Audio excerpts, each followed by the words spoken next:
আসসালামু আলাইকুম ওয়া রাহমাতুল্লাহ। আজকে আমাদের সবক হলো বাবুত তাসহিহ। বাবুত তাসহিহ অর্থাৎ তাসহিহের অধ্যায়। তাসহিহ আমরা জানি এর অর্থ হলো মনে করতে আসে, বাকি এখানে এই ফরায়েজের মাসলায় তাসহিহের অর্থ হলো তাকদিনুল মাসাইল সালিমান কাসরাত সিহাম, অর্থাৎ মাসাইলকে ভগ্নাংশ মুক্ত রাখা। মাসাইলকে ভগ্নাংশ মুক্ত রাখা। হ্যাঁ, এটার শাব্দিক পরিভাষায় ইজালাতুল কাস আল ওয়াকি বাইনা রুউস ওয়া সিহামিহিম হাকিকাতান ওয়া হুকমান। ইজালাতুল কাস অর্থাৎ ভগ্নাংশকে দূরীভূত করা, আল ওয়াকি বাইনা রুউস ওয়া সিহামিহিম, যে ভগ্নাংশটা ওয়াকি হয়েছে সংঘটিত হয়েছে রুউস এবং সিহামের মধ্যে, অর্থাৎ যারা অংশটা পাবে এবং তাদের সেই অংশ দুইয়ের মধ্যে ভগ্নাংশটা হয়েছে, এটা হাকিকাতান হতে পারে আবার হুকমানও হতে পারে। তাসহিহের ক্ষেত্রে ইহতাজু ফি তাসহিহিল মাসাইল ইলা সাবআতি উসুলিন, তাসহিহ করার ক্ষেত্রে আপনার 7টি মূলনীতি আমাদেরকে জানতে হবে। 7টি মূলনীতি আমাদেরকে জানতে হবে।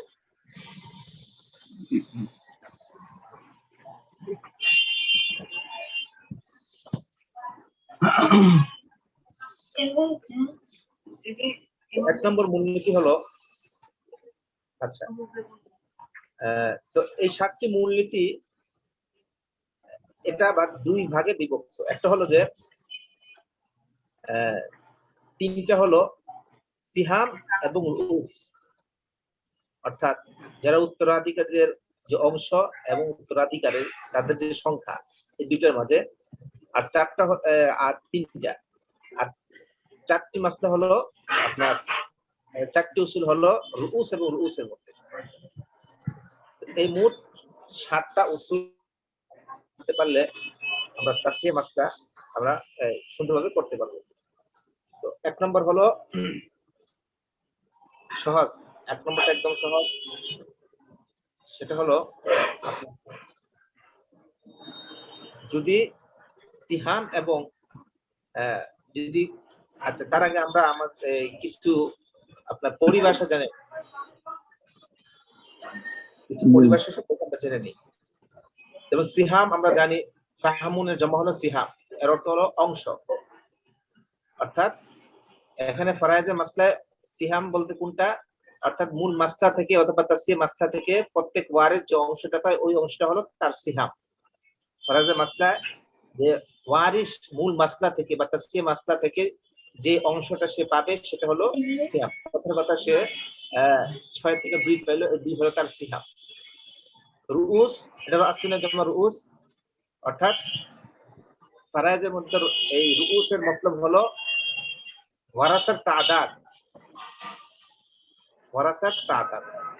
আচ্ছা মাওলানা রফিকুল ইসলাম, আপনার মাইক্রোফোনটা মিউট করে দেন।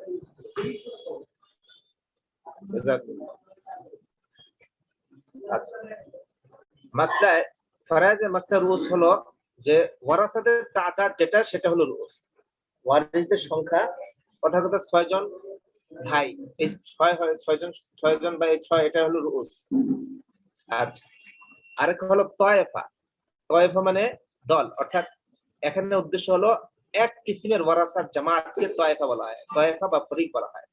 এক কিসিমের, কথার কথা আপনার ধরেন ভাই আসছে 6 জন, তারা সকলে মিলে এক তয়েফা। বোন 5 জন, সকলে মিলে এক তয়েফা। মেয়ে 7 জন, তারা সকলে মিলে এক তয়েফা। আচ্ছা, মাজরুব, আরেকটা শব্দ আছে মাজরুব। মাজরুব মানে যাকে জরব দেওয়া হয়েছে। মাজরুব মানে যাকে মূল মাসলায় জরব দেওয়া হয়েছে। আরেক হলো মাবলাগ। মাবলাগ হলো হাসিল জরব, অর্থাৎ গুণফল। মাবলাগ হলো হাসিল জরব, অর্থাৎ গুণফল। আচ্ছা, আর কাসর, এটা জানি, কাসর মানে এটা ভগ্নাংশ। আর আরেকটা শব্দ যেটা আমরা আউল পড়েছি আমরা পিছনে, তো ওইখান থেকে এখানে আসবে অন্য জায়গায় মাসালায় আয়লা। আয়লা মানে যেই মাসলার মধ্যে আউল হয়েছে, যে মাসলার মধ্যে আউল হয়েছে এটা হলো মাসালায় আয়লা। তো প্রথম মাসলা আমরা শুরু করি। প্রথম উসুল হলো, যদি প্রত্যেক ফরিকের মধ্যে তাদের প্রাপ্য অংশ যে সিহাম সেটা বেলা কাসার নিঃশেষে ভাগ করে দেওয়া যায়, তখন সেটার মধ্যে কোনো জরাবের প্রয়োজন নাই। যেমন আবাওয়াইন বিনতাই, এই মাসলা এগুলো আপনার প্রত্যেকটা একদম ফার্স্ট টু লাস্ট মুখস্থ করে ফেলতে হবে এবং প্রত্যেকটা মিসাল সহকারে মুখস্থ করে ফেলতে হবে। মাসলা কিভাবে করতে হয় সেটা মুখস্থ করে ফেলতে হবে, কারণ পরীক্ষা যেহেতু যখন আসবে যে তাসসির মাসলা এটা মেসাল সহকারে বুঝায় লেখো, তখন কিন্তু মেসাল গুলো যদি মুখস্থ না করা হয় তখন কিন্তু মেসাল বানায় দেওয়া মানে কঠিন। এজন্য যে মেসাল গুলো উল্লেখ করা হবে প্রত্যেকটা উসুলের পরে, তখন এই মেসাল গুলোর সাথে সাথে উসুল এবং মেসাল দুটো মুখস্থ করে ফেলতে হবে। তো এক নম্বর হলো যে প্রত্যেকের মধ্যে সমানভাবে ভাগ করে দেওয়া যাবে। যেমন একটা মাসলা,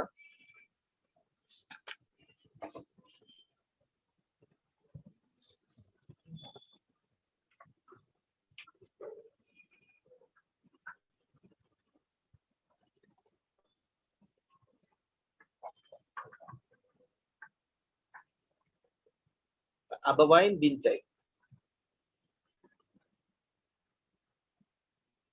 পিতা মাতা বিন,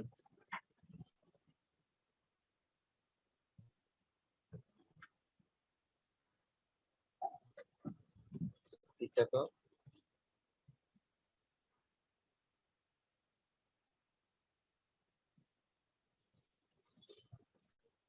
মাতা তো সুদুস সুদুস।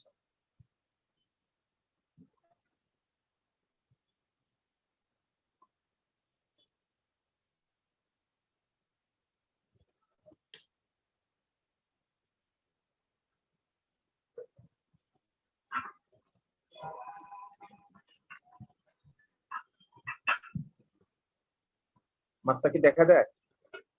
যেমন দেখেন এখানে পিতা এবং দুই মেয়ে, আবাওয়ান বিনতা, পিতা মাতা এবং দুজন মেয়ে।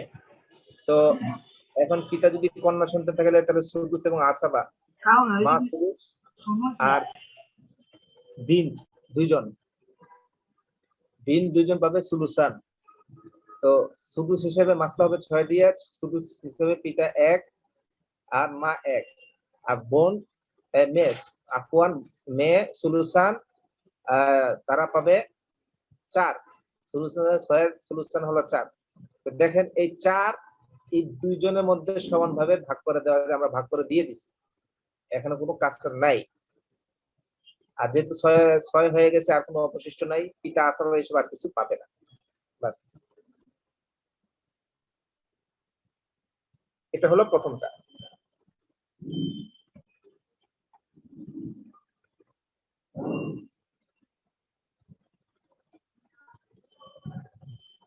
আচ্ছা,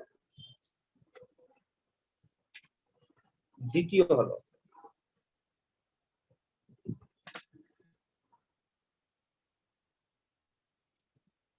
যদি এক ফরিকের মধ্যে কাসর ওয়াকিয়া হয়, একটা এক ফরিকের মধ্যে কাসর ভগ্নাংশ ওয়াকিয়া হয়, তো ভগ্নাংশ সৃষ্টি হয়েছে, তো প্রথমে কি করতে হবে, তাদের সিহাম এবং রুউসের মধ্যে কিসের সম্পর্ক এটা আগে দেখতে হবে। সিহাম এবং রুউসের মধ্যে কি তাওয়াফুকের সম্পর্ক না তাবায়ুনের সম্পর্ক না কিসের সম্পর্ক এটা আগে দেখতে হবে। যদি সিহাম এবং রুউসের মধ্যে তাওয়াফুকের সম্পর্ক হয়, তাহলে আদদের রুউসের উফুক যেটা, সেটাকে মূল মাসলায় গুণ দিতে হবে, জরব দিতে হবে, সেটাকে মূল মাসলায় জরব দিতে হবে অর্থাৎ গুণ দিতে হবে।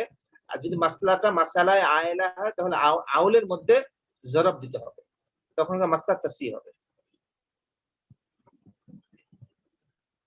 এরপরে যেটা বের হবে পরে প্রত্যেকের অংশের সাথে ওইটাকে আবার জরব দিতে হবে। যেমন দেখেন আমরা একটা মাসলা দেখে পরে মাসলা সহকারে আমরা বোঝাই।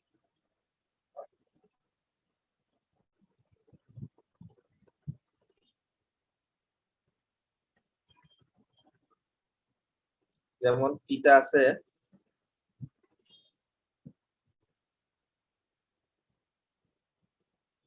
আবওয়াই, পিতা মাতা 10 জন কন্যা।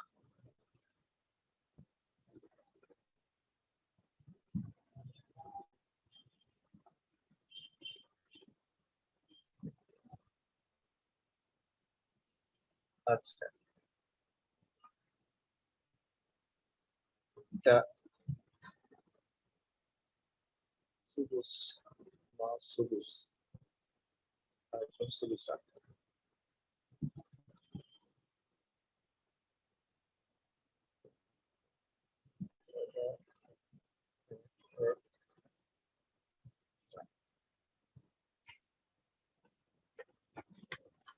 যেমন দেখেন মাসলা, পিতা মাতা এবং 10 জন মেয়ে আছে। তো পিতা সুদুস সুলুসান, যেহেতু মাসলা 6 দ্বারা পিতা সুদুস হিসেবে 1, মা সুদুস হিসেবে 1, মেয়ে হলো 10 জন।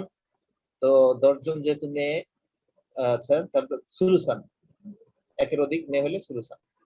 আচ্ছা, তো এখন আসেন আমরা সুদুস থেকে পিতাকে 1 দিলাম, মাকে সুদুস 6 থেকে 1 দিলাম, সুদুস হিসেবে 6 থেকে 1 দিলাম, আর 6 থেকে সুলুসান হলো 4। তো এই 4 এটা 10 জন কন্যার মধ্যে সমানভাবে ভাগ করে দেওয়া যায় না। 4কে যদি আমরা 4 দিয়ে যদি 10কে আমরা ভাগ করি, তখন 4 দুগুণে 8। তো আরো অতিরিক্ত 2 থাকবে, যে 2টা ভাগ করে করে ভগ্নাংশ আকারে দিতে হবে। তো তাসিয়ের ক্ষেত্রে এটাই এখানে উদ্দেশ্য, যে আমরা ভগ্নাংশ আকারে দিব না, কিন্তু পূর্ণ সংখ্যা হিসেবে আমরা এটা দিব। তো দেওয়ার ক্ষেত্রে এখানে যে মূলনীতি বলছে, যদি এক তায়েফার মধ্যে, এক তায়েফা এক ফরিকের মধ্যে কাসার ওয়াকিব, তো এখানে দেখেন ফরিক, এই যে একটা ফরিক, এখানে আবুন উম্মুন, এটা হলো বিন। এক ফরিকের মধ্যে এখানে 3 ফরিকের লোক আসছে, তো এক ফরিকের মধ্যে কাসার আসছে। তো এক ফরিকের মধ্যে কাসার আসার কারণে এখন আমাদেরকে দেখতে হবে তাদের আদদের রুস এবং সিহামের মধ্যে কিসের সম্পর্ক। তাদের আদদের রুস, তারা হলো সংখ্যায় 10 জন এবং তাদের সংখ্যা হলো 4, তাদের সিহাম হলো 4। আদদের রুস আর সিহাম, আদদের রুস হলো 10 আর সিহাম হলো 4। তো 4 এবং 10-এর মধ্যে আমরা গত সবকে পড়ছি, 4 এবং 10-এর মধ্যে হলো তাওয়াফুকের সম্পর্ক পাওয়া যায়, যে এমন একটা তৃতীয় সংখ্যা পাওয়া যায় যে তৃতীয় সংখ্যা দ্বারা 4 এবং 10কে ভাগ করলে এটা নিঃশেষে বিভাজ্য হয়ে যাবে। সুতরাং আমরা দেখতে পারি 2 দ্বারা 4কে ভাগ করা যায়, আবার 2 দ্বারা 10কেও ভাগ করা যায়। সুতরাং 2 হলো এই দুটার মধ্যে আপনার এই নিঃশেষে ভাগ করা যায় 2 দ্বারা। তাহলে এই দুইটার মধ্যে তাওয়াফুক বিন নিসফের সম্পর্ক, এই দুইটার মধ্যে 10 এবং 4, এই 10 এবং 4-এর মধ্যে তাওয়াফুক বিন নিসফের সম্পর্ক। আচ্ছা, তো আমরা আগে বলছি যে উফুক কিভাবে বের করব, তাহলে যেটা দ্বারা আমরা সম্পর্কটা পাইলাম যে তাওয়াফুক বিন নিসফ, সুতরাং 2 দ্বারা যদি আমরা 10কে ভাগ করি তাহলে বের হবে কত? 5। আর 2 দ্বারা যদি 4কে ভাগ করি তাহলে বের হবে 2 বের হবে। তাহলে 10-এর উফুক হলো 5 আর 4-এর উফুক হলো 2। তো এখন বলতেছে যে আদদের উসের উফুক দ্বারা, আদদের উসের উফুককে মূল মাসলায় জরব দিতে হবে। তা আদদের উসের উফুক কত? 5।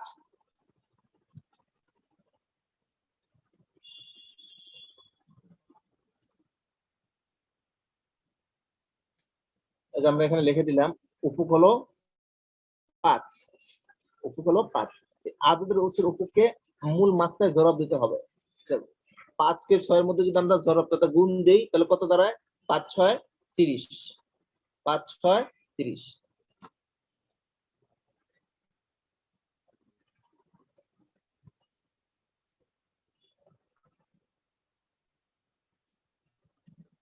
পাঁচ ছয় 30।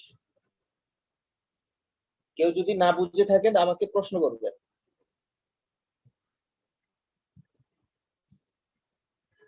তো এখন তাসসি হলো 30। এখন আমাদেরকে আবার এই তাসসি থেকে প্রত্যেককে অংশ দিতে হবে।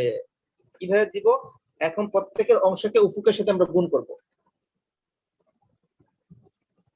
প্রত্যেকের অংশকে আমরা উফুকের সাথে গুণ করব। উফুক যেহেতু 5, এখন এখানে আছে 1, 5 একে 5, 5 একে 5, সেও 5, সেও 5, এবং প্রত্যেকের অংশ উফুকের সাথে 4, 4 5 20।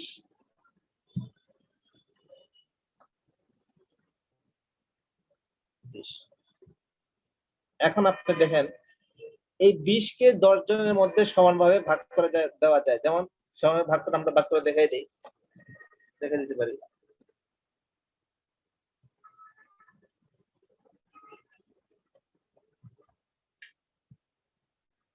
এই যে 10 যে 20 এর 2, তাহলে প্রত্যেক মেয়ে 2 অংশ করে পাবে, প্রত্যেক মেয়ে পাবে 2 অংশ করে।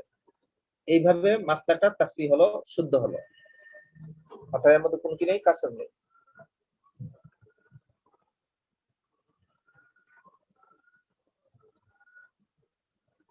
এইটা হলো যদি মাসলাটা আয়লা না হয়। এখন যদি মাসলাটা আয়লা হয় অর্থাৎ আউল হয়, তার একটা মেসাল দরকার। তো কিতাবে দিচ্ছে যে জাউজ আবাওয়াই সিদ্দু বানাত, জাউজ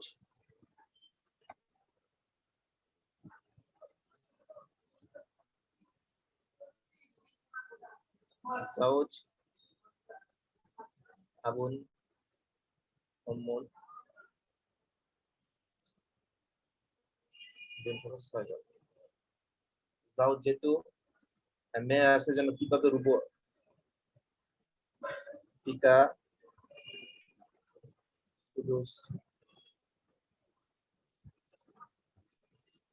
বিন সুলুসান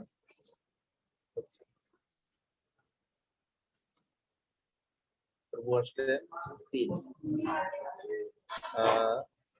পাঁচটা হবে রূপ যেহেতু আসছে 12।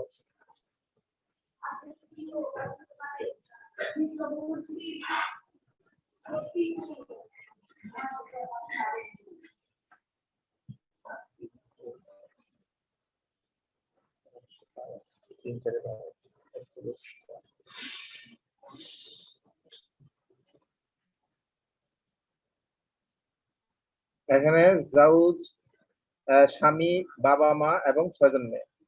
তো স্বামী যেহেতু সন্তান আছে জন্য রুবু পাবে, পিতা মেয়ের কারণে সুদুস আসাবা, মা সুদুস, 6 জন মেয়ে সুলুসান।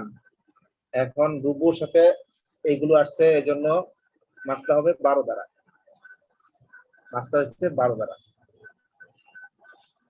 আচ্ছা, তো মাসলা 12 দ্বারা হলো, তো 12 রুবু হলো 3, 12 সুদুস হলো 2, 12 সুদুস মা 2 এবং বিন 6 জন, তারা পাইলো সুলুসান। এখন আমরা হিসাব করি, 3 2 5, 5 2 7, 7 আর 8 15, 7 আর 8 15।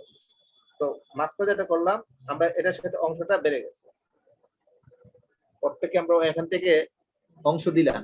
এ দেওয়ার পর এখন আমরা যদি যোগ করে দেখলাম যে কি, যে যোগ করে হইতেছে 15, দেওয়া শুরু করছি 12 থেকে, এখন যোগ করে হওয়ার পর হলো এটা 15। এই কারণে এটা হলো মাসলায় আউল। এই যে আউল হলো 15। এখন আমাদেরকে দেখতে হবে, এখন আসুন আমরা আউল করলাম, এখন আসুন আমরা তাসসির মাসলা। তাসসি কিভাবে? এখন দেখেন যে কোন জায়গায় কাসর আসছে, এক ফরিক, যেখানে ফরিক অর্থাৎ একাধিক সংখ্যা দল, 6 জন মেয়ে, এই 6 জন মেয়ে পাইছে 8। সুতরাং এই 8 কে ভাগ করে দেওয়া মুশকিল, 6 জনের মধ্যে দেওয়া সম্ভব না, মানে কাসর ছাড়া দেওয়া যাবে না। এই তো এখন এখানে 6 এবং 8 এর মধ্যে তাওয়াফুকের সম্পর্ক, অর্থাৎ তৃতীয় একটা সংখ্যা, যে সংখ্যা দ্বারা 6 কেও ভাগ করা যায় এবং 8 কেও ভাগ করা যায়, সেই সংখ্যাটা কত? 2। তাহলে 2 যেহেতু 2 দ্বারা 6 কেও ভাগ করা যায়, 8 কেও ভাগ করা যায়, সুতরাং এখানে তাওয়াফুক বিন নিসফের সম্পর্ক, তাওয়াফুক বিন নিসফের সম্পর্ক। তো 6 এর উফুক কত হয়? 2 দ্বারা 6 কে ভাগ করলে উফুক হবে 3, আর 2 দ্বারা 8 কে ভাগ করলে ভাগফল হবে 4। 8 4 হলো 8 এর উফুক, আর 3 হলো 6 এর উফুক। আমরা আমাদের এখন দরকার হলো আদদের রুউসের উফুক।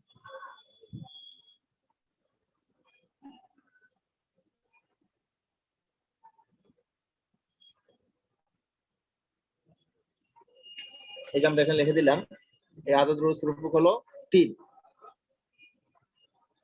তো এখন এই উফুককে আপনার মূল মাসলায় জরব দিতে হবে।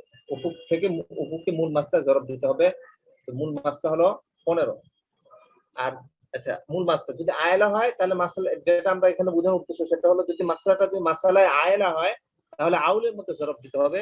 এখানে আউল হলো 15, সুতরাং 15 এর মধ্যে এখন 3 কে জরব দিতে হবে, গুণ দিতে হবে। তো গুণ দিলে 3 15 45।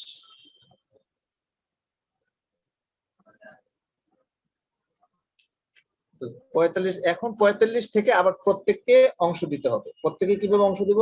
প্রত্যেকের অংশকে আমরা উফুকের সাথে গুণ করব। তাহলে 3 3 9, 3 দুগুণে 6, 3 দুগুণে 6, 3 8 24।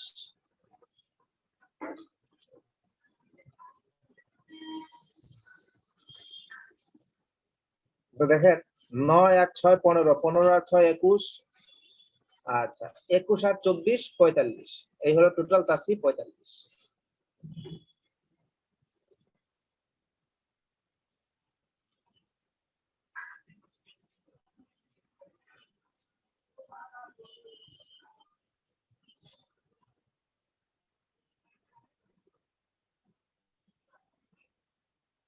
والثاني ينكسر على طائفة واحدة ولكن بين سهامهم ورؤوسهم موافقة।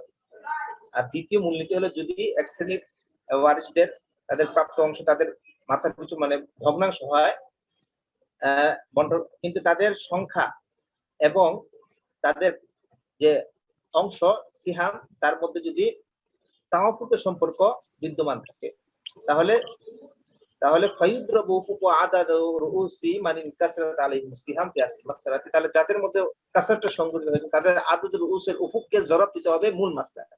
ওয়া আউলিয়া ইনকান আইলাতান, অথবা মাসলাটা যদি মাসালায় আয়লা হয় তাহলে আউলের মধ্যে জরব দিতে হবে। তো দুইটার মাসালা একসাথে দিচ্ছে লক্ষণাংশ মুরাত্তাব হিসেবে কা আবাওয়াইনি ওয়া আশির বানাতি আও যাওজিন ওয়া আবাওয়াইনি ওয়া সিত্তি বানাতি। 3 নাম্বার এটা আরো সহজ। সেটা হলো যদি সিহাম এবং রুউসের মধ্যে মুওয়াফাকাতের সম্পর্ক না থাকে, যদি সিহাম এবং রুউসের মধ্যে মুওয়াফাকাতের সম্পর্ক না থাকে, তাহলে পুরা আদদের রুউসকে এখানে উফুক বার করার কোনো ঝামেলা নাই, পুরা আদদের রুউসকে মূল মাসলায় জরব দিয়ে দিতে হবে। মাসলা যদি মাসলা আয়লা হয় তার আউলের মধ্যে জরব দিতে হবে। যেমন দেখেন আবুন উম্মুন খামসু বানাত।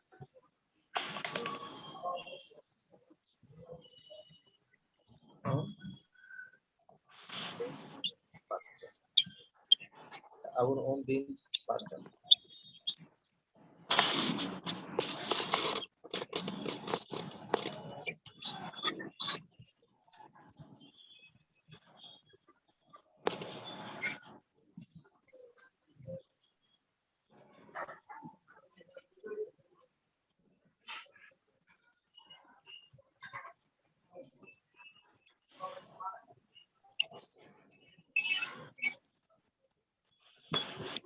এই যে মাসলা আমরা দেখি যে এখানে বাবা মা এবং 5 জন মেয়ে। তো বাবা সুদুস আসাবা, মা সুদুস সুলুসান, সুদুস মাসলা 6 দ্বারা হবে। বাবা 1 পাবে, মা 1, এবং সুলুসান হিসেবে 5 মেয়ে, তারা পেল 4। এখন দেখেন এখানে এই 3 জনের মধ্যে এক তায়েফা, তার মধ্যে কি হয়েছে? কসর হয়েছে। তার মধ্যে কসর কিভাবে হলো? কারণ 5 জন মেয়ে, তারা অংশ পেয়েছে 4, সুতরাং এটাকে ভাঙতি করা ছাড়া বন্টন করে দেওয়া যাবে না। এখন আসলে আমাদেরকে দেখতে হবে আদদের রুউস এবং সিহামের মধ্যে কি সম্পর্ক।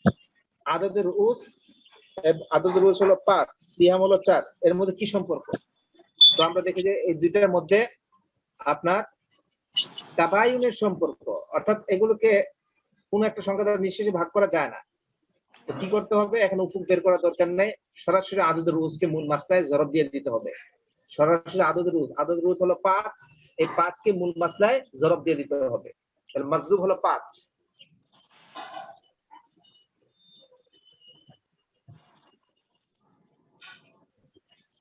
আমরা মাজরুবটা লিখে রাখলাম, যে যখন পরবর্তীতে অংশটা দেওয়ার জন্য যেন সহজ হয়, যখন আমরা পরবর্তী অংশ দেবো তখন অংশ দেওয়াটা যেন সহজ হয়।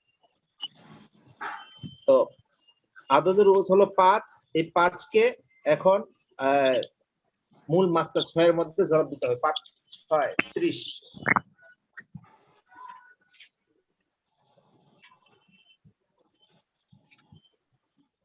5 6 30। এখন কি করতে হবে, এই 30 থেকে এখন প্রত্যেক অংশ দিতে হবে। কিভাবে দিতে হবে, যা দিয়ে আমরা গুণ করলাম, এই মাজরুব 5, এই মাজরুব হলো 5, এখন প্রত্যেকের অংশকে 5 দ্বারা গুণ করতে হবে, 5 ডাবল। 5 একে 5, 5 একে 5, 4 5 20, 5 5 20। আচ্ছা, তো তাহলে কি দাঁড়ালো, এখন দেখেন যে 20, এই 20 কে 5 জনের মধ্যে সমানভাবে ভাগ করে দেওয়া যায়। 5 এ যদি 5 দিয়ে আমরা 20 গুণ করি, তাহলে প্রত্যেকে 4 করে পাবে। আর যদি মাসলাটা যদি মাসালায় আয়লা হয়, তখন আউলের মধ্যে জরব দিতে হবে। যেমন তার সূরত মাসলা দেখাচ্ছে, জাওজুন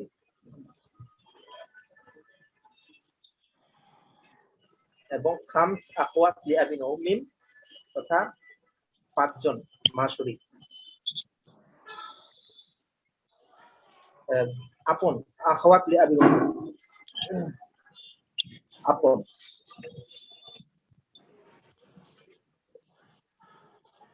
পাঁচজন।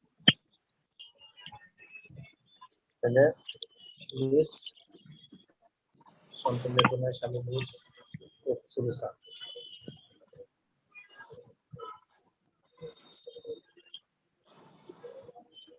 তাহলে নিসুলের মাসলা হতে 6 দ্বারা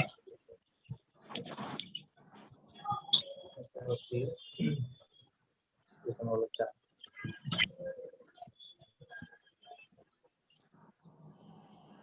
যেমন দেখেন, স্বামী এবং আপন বোন 5 জন। স্বামী সন্তান না থাকলে নিস পাবে, আর উকুলিয়াবিন উম্মিন তারা পাবে সুলুসান। তো নিস হিসাবে নিস সুলুসান আসছে, মাসটা 6 দ্বারা হবে। মাসটা 6 দ্বারা হলে 6 এর নিস হলো 3, 6 এর সুলুসান হলো 4। এখন অংশ দেওয়ার পর, তখন অংশ দিলাম, অংশ দেওয়ার পর এখন আমরা হিসাব করে দেখি যে 4 আর 3 মিলে হয় 7। মাসটা করলাম 6 দিয়ে, অথচ হলো কত, 7। সুতরাং এটা হলো আউল। আউল হওয়ার কারণে আমরা উপরে লিখে দিলাম যে এটা আউল, অর্থাৎ আইন যে আউল 7। মাসটা যে আউল হয়। এখন আসে, এখন আমাদের তাসির মাসে আসি। তাসির মাসটা হলো এক কাসের, এক তয়েফের মধ্যে কাসের হয়েছে। উকলিয়াবিন মুমিন তারা 5 জন, তাদের মধ্যে কাসের তারা হলো 5 জন, অংশ পাইছে কত, 4। তো অংশ যেহেতু 4 পেলে 4 5 ভাগ করে দেওয়া যায় না, এজন্য মূল আদদের রুজ যেটা, সেই আদদের রুজকে মূল মাসলায় জরব দিতে হবে। আদদের রুজ হলো 5, এটাকে মূল মাসলায় জরব দিতে হবে। মাজরুব হলো 5, 5 7 35, 5 7 35।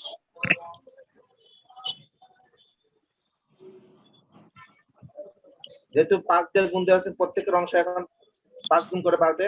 3 5 15, 4 5 20।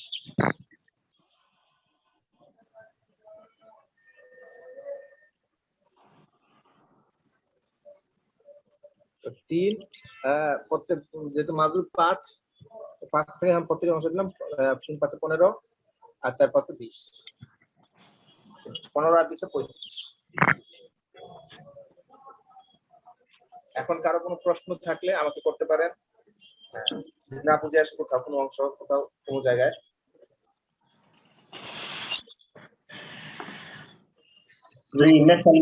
বর্তমানের সাথে মানে টাকা বা মানে আমাদের দেশীয় মুদ্রার সাথে মিলিয়ে দিলে আরেকটু সহজ হতো। দেশীয় মুদ্রা বলতে যেমন 1 লক্ষ টাকা বা 5 লাখ টাকা রেখে গেছে, মানে সে তালিকা হিসেবে 1 লক্ষ টাকা রেখে গেছে। জি এখন 1 লক্ষ টাকাকে আমরা এই ধরেন স্বামী এবং 5 জন বোনের মধ্যে ভাগ করে দিব, এই মাসটা জি বলতেছেন? জি জি। আচ্ছা, এটা সামনে আসবে, এটা আলাদা একটা অধ্যায় আছে, এটা সামনে আসবে এবং তালিকা এখানে এই সংক্রান্ত আলোচনা হবে। ফাসলুন ফি কিসমাতি তারিকাত বাইনাল ওয়ারাসাতি ওয়াল হুকামা। যেহেতু এখানে একটা মানে ধারাবাহিকতা আছে, আগে আমরা তাফসীর অংশগুলো কিভাবে বের করতে হয় এটা আমরা আগে শিখি। এরপরে অংশ বের করার পর যখন আমরা জানবো প্রত্যেকে এত অংশ করে পাবে, এরপরে তার যে তালিকা, ওই তালিকার থেকে তখন সে কত করে পাবে তখন এটা পরে বলবো। এই অধ্যায় শেষ হলে পরে ওই অধ্যায়টা আলোচনা শুরু হবে।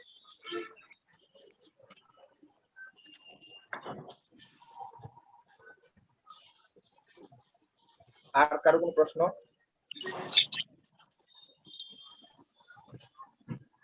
এই আউল এবং তাসহিহ করার কারণে তো এই মূল যে সম্পদ, ওই সম্পদের মধ্যে তো কোনো কম বেশি করার কোনো প্রয়োজন নাই।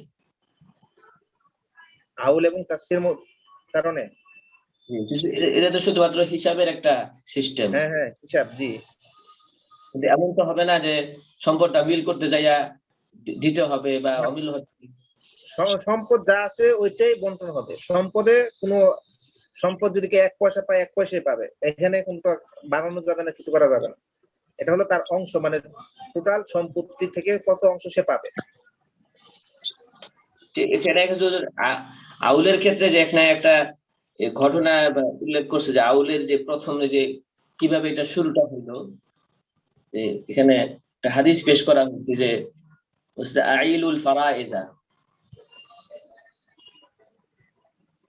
বাবুল আউলের মধ্যে যে এই ঘটনাটা হুজুর একটু যদি ওয়াজাহাত করতেন, আমি বুঝতে পারিনি যে এটা কিভাবে এটার প্রথম সূচনাটা হলো।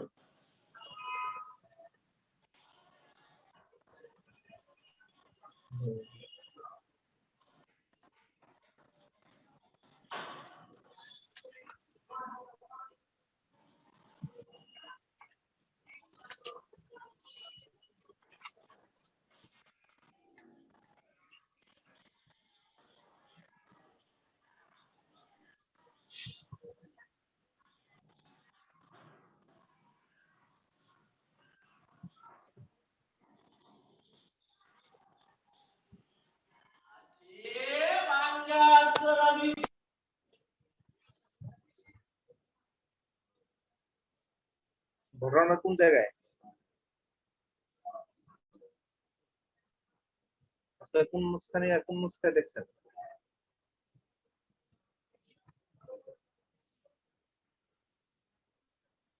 আমাকে একটু স্ক্রিনশট দিয়ে বা ছবি উঠে পাঠাইলে ভালো হবে আর কি, তাহলে ইনশাল্লাহ আমি সামনে দর্শে বলে দিব। জি ঠিক আছে। জি, জাযাকুমুল্লাহ। আমাকে একটু ছবি দিয়ে আমার ইনবক্সে অথবা হোয়াটসঅ্যাপে দিলেন, আমি তখন ইনশাল্লাহ বলে দিব। ঠিক আছে, তাহলে আসসালামু আলাইকুম ওয়া রাহমাতুল্লাহ। ওয়ালাইকুম আসসালাম ওয়া রাহমাতুল্লাহি ওয়া বারাকাতুহু।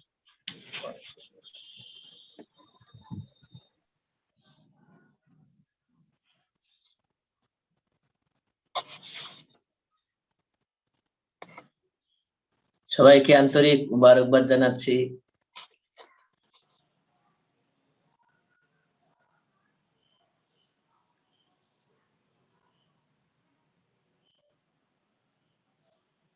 জিয়াদ ভাই সুস্থ হয়েছেন কি? আলহামদুলিল্লাহ।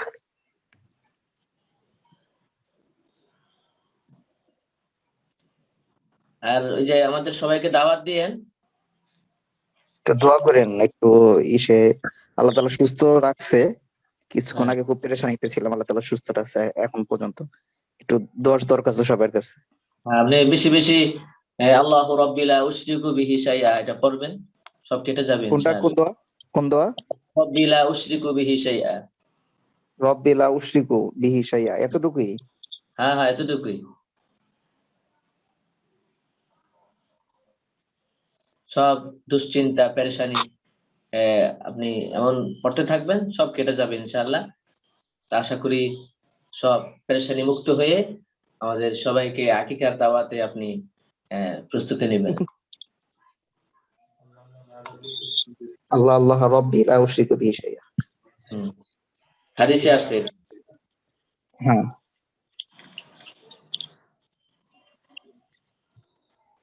সবাই সুস্থ আছে তো? এখন পর্যন্ত সুস্থ আছে। কিছুক্ষণ আগে মানে খুব খারাপ সংবাদ শুনতেছিলাম, তো আল্লাহ কবে? তাআলা একটু কিছুক্ষণ আগে আর কি খুব আর কি ভালো খবর শোনাইছে। বারাকাল্লাহু লাকা ওয়া বারাকা ফিল মাওহিবি লাকা ওয়া শাকারতাল ওয়াহিবা ওয়া রিযকতা বিররাহু ওয়া বালাগা আশুদ্দা। কবে হইছে? আমিন। এই আজকে 10:45টার দিকে। মাশাআল্লাহ। ছেলে না মেয়ে?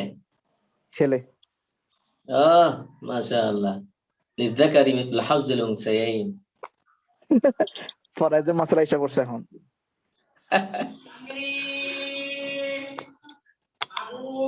সাথীরা কি ঘুমাচ্ছে নাকি বুঝতেছি না।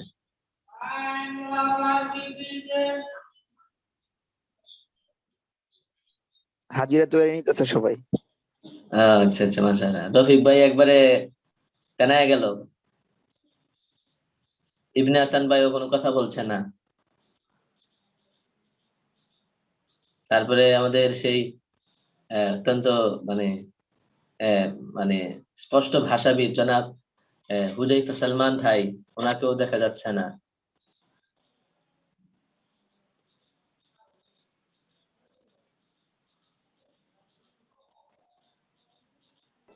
আসসালামু আলাইকুম রহমতুল্লাহ। ওয়ালাইকুম আসসালাম। ওয়ালাইকুম আসসালাম।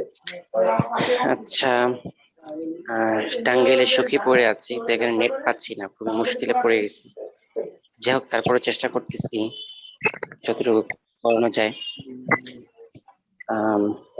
আসেন হাজিরা দিয়ে ফিরি। 1 লাব্বাইক। 2 সবাই 3 4 সালমান 5 নাজমুল 6 নাই 7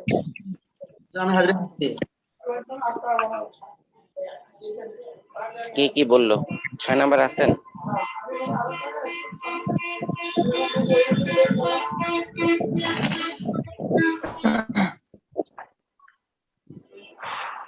ছয়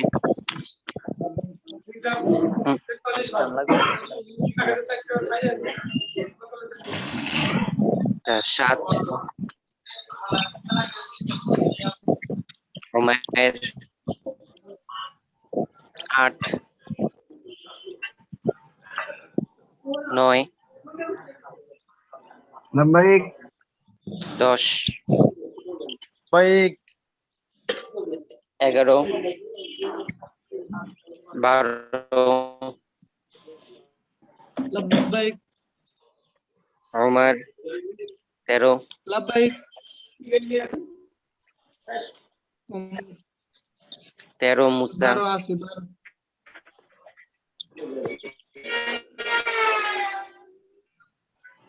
14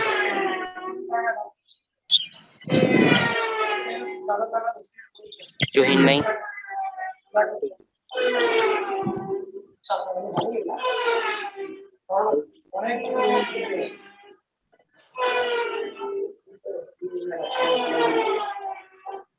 আচ্ছা, আমার কথা তো স্পষ্ট, তাই না? সমস্যা হইতেছে কি?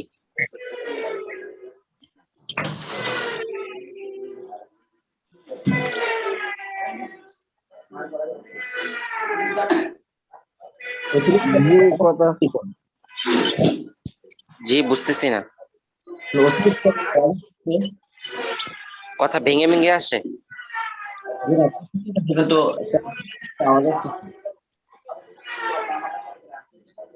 আমানুল্লাহ সাহেবের কথা বুঝতেছি না। আপনার কথা ক্লিয়ার, কিন্তু ডান থেকে একটা অন্য আওয়াজ আসছিল। ও আচ্ছা, হ্যাঁ, ওই যে কাঠের কাজ চলতেছে তো। আচ্ছা আচ্ছা, ঠিক আছে। তো আসেন, গত সপ্তাহে আমরা যেটা পড়ছি সেখানে একটা পরীক্ষা আপনাদের হয়ে যাক। তো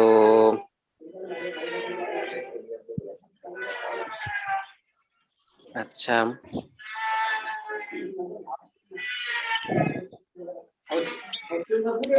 তো আমানুল্লাহ, আপনি জিয়াদ বিন আনোয়ারকে জিজ্ঞেস করেন, শুভ বিকাল, কেমন আছো?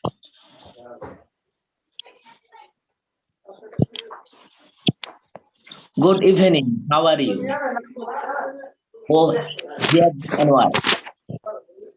জিয়াদ বিন আনোয়ার আপনি উত্তর দেন, জি আমি ভালো আছি, আলহামদুলিল্লাহ, আপনি কেমন আছেন?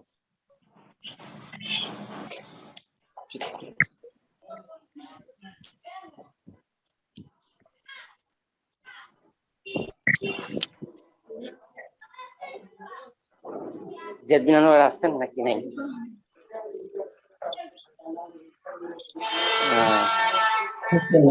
তোফাইল আহমদ বলেন দেখি, যে আমি ভালো আছি আলহামদুলিল্লাহ, আপনি কেমন আছেন? আলহামদুলিল্লাহ, I am fine, and you? আচ্ছা, এরপরে ইব্রাহিম, আপনি রফিকুল ইসলামকে জিজ্ঞেস করেন যে শুভ সকাল, তুমি কি তোমার হোমওয়ার্ক করেছো?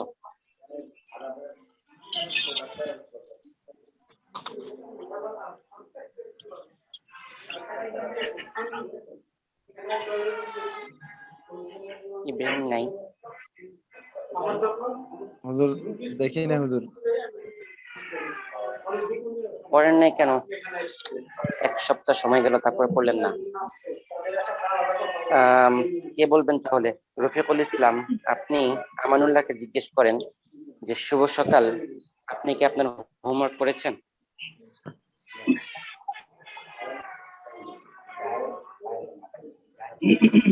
Good morning. Are you doing your homework? Amanullah. একটু clear করে বললে ভালো হয়। কি আবার বলেন, বুঝি নাই। জি জি, Good বুঝি নাই। morning, Amanullah. Are you doing your homework? Drawing হবে নাকি? Yes. ড্রয়িং এটা আবার কোন ফেল? ড্রয়িং ড্রয়িং এটা কোন ফেল? হ্যাঁ,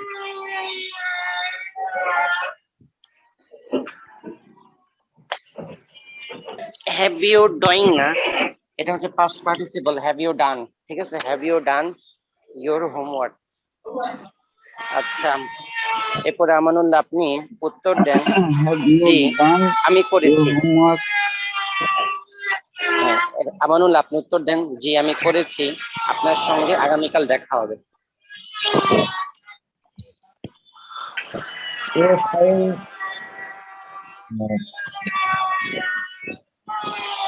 I did my homework.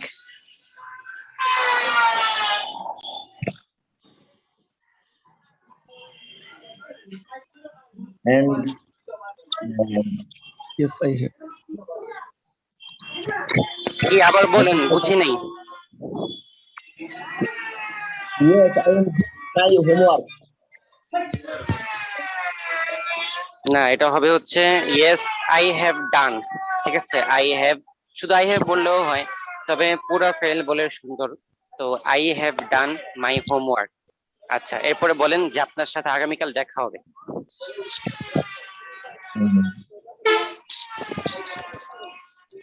দেখা হবে তো, তুমি তো আগামীকাল দেখা হবে। না, এই বাক্যগুলোর তো সরাসরি একদম বইয়ে দেওয়াই আছে, এগুলো মুখস্থ করেন নাই, বইয়ে তো এভাবে দেওয়াই আছে, এই বাক্যগুলো সরাসরি এভাবে। সি ইউ টুমরো পড়েন নাই, কেউই মনোযোগ দিয়ে পড়েন না। এগুলো কিন্তু একদম সহজ ইংলিশ, মানে বাচ্চাদের ইংলিশ বলা যায়, যে বাচ্চারা পরস্পর যে বেসিক কথাবার্তা বলে সেগুলা।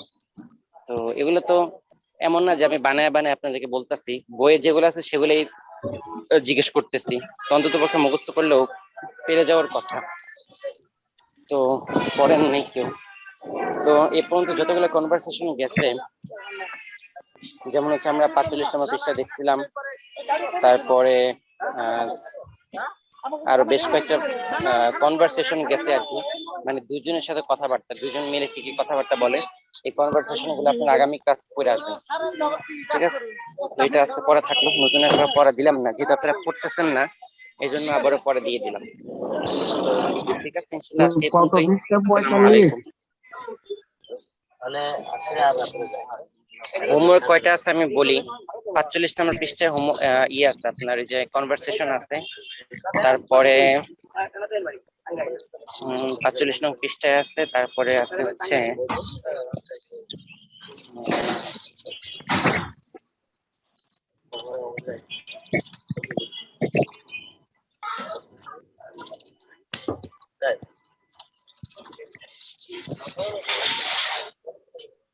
এরপরে আছে হচ্ছে 45 নম্বর পৃষ্ঠা পর্যন্ত হোমওয়ার্ক মানে কনভারসেশন পড়ানো হয়েছিল, পরে গুলো আর পড়ানো হয়নি।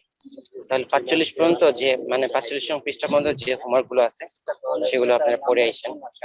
ই আর কি, যেটা বলে কনভারসেশন, পরস্পর কথাবার্তা, সেগুলো আপনারা পড়ে আইসেন, ঠিক আছে? পরস্পর কথাবার্তা বলার যে একটা সিস্টেম, এটা আর কি আপনাদের শিখতে হবে। তো বাক্য তো আমরা সবসময় বলি। এরপরে 32 নম্বর পৃষ্ঠাতেও আছে, 31 নম্বর পৃষ্ঠাতেও আছে, ঠিক আছে? যে পিডিএফ দিয়েছিলাম সেই পিডিএফ এর, তো 31, 32 হচ্ছে 45 নম্বর পৃষ্ঠা, ঠিক আছে? এই কনভারসেশন গুলো একটু ভালো করে রপ্ত করে আসবেন, ঠিক আছে? ইনশাআল্লাহ আজকে পর্যন্তই। আসসালামু আলাইকুম।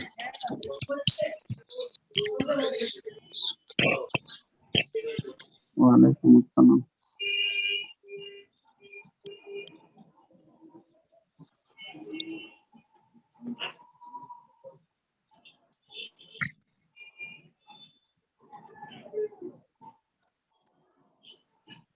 We আসসালামু will আলাইকুম play Rahmatullah. a word game. ওয়ালাইকুম আসসালাম ওয়া রাহমাতুল্লাহি ওয়া বারাকাতুহু। ওয়ালাইকুম আসসালাম।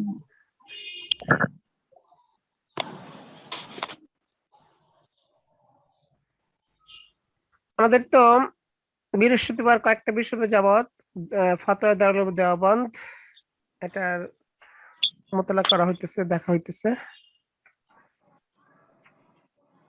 মূল ফতোয়া দারুল দেওবন্দ আগে কয় খণ্ড ছিল?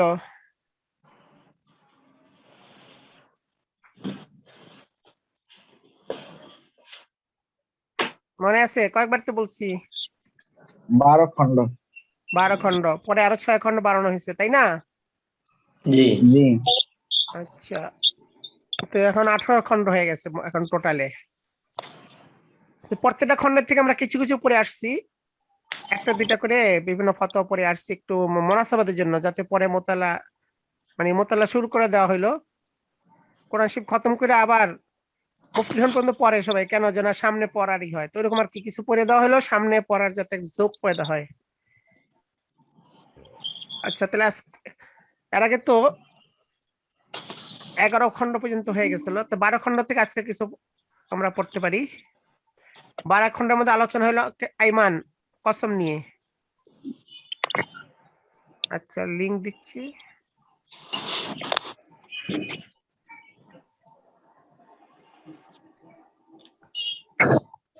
এই কিতাব এই ফতোয়া, এটা 12 নম্বর, মানে আগের নুসখার শেষ অংশ এটা।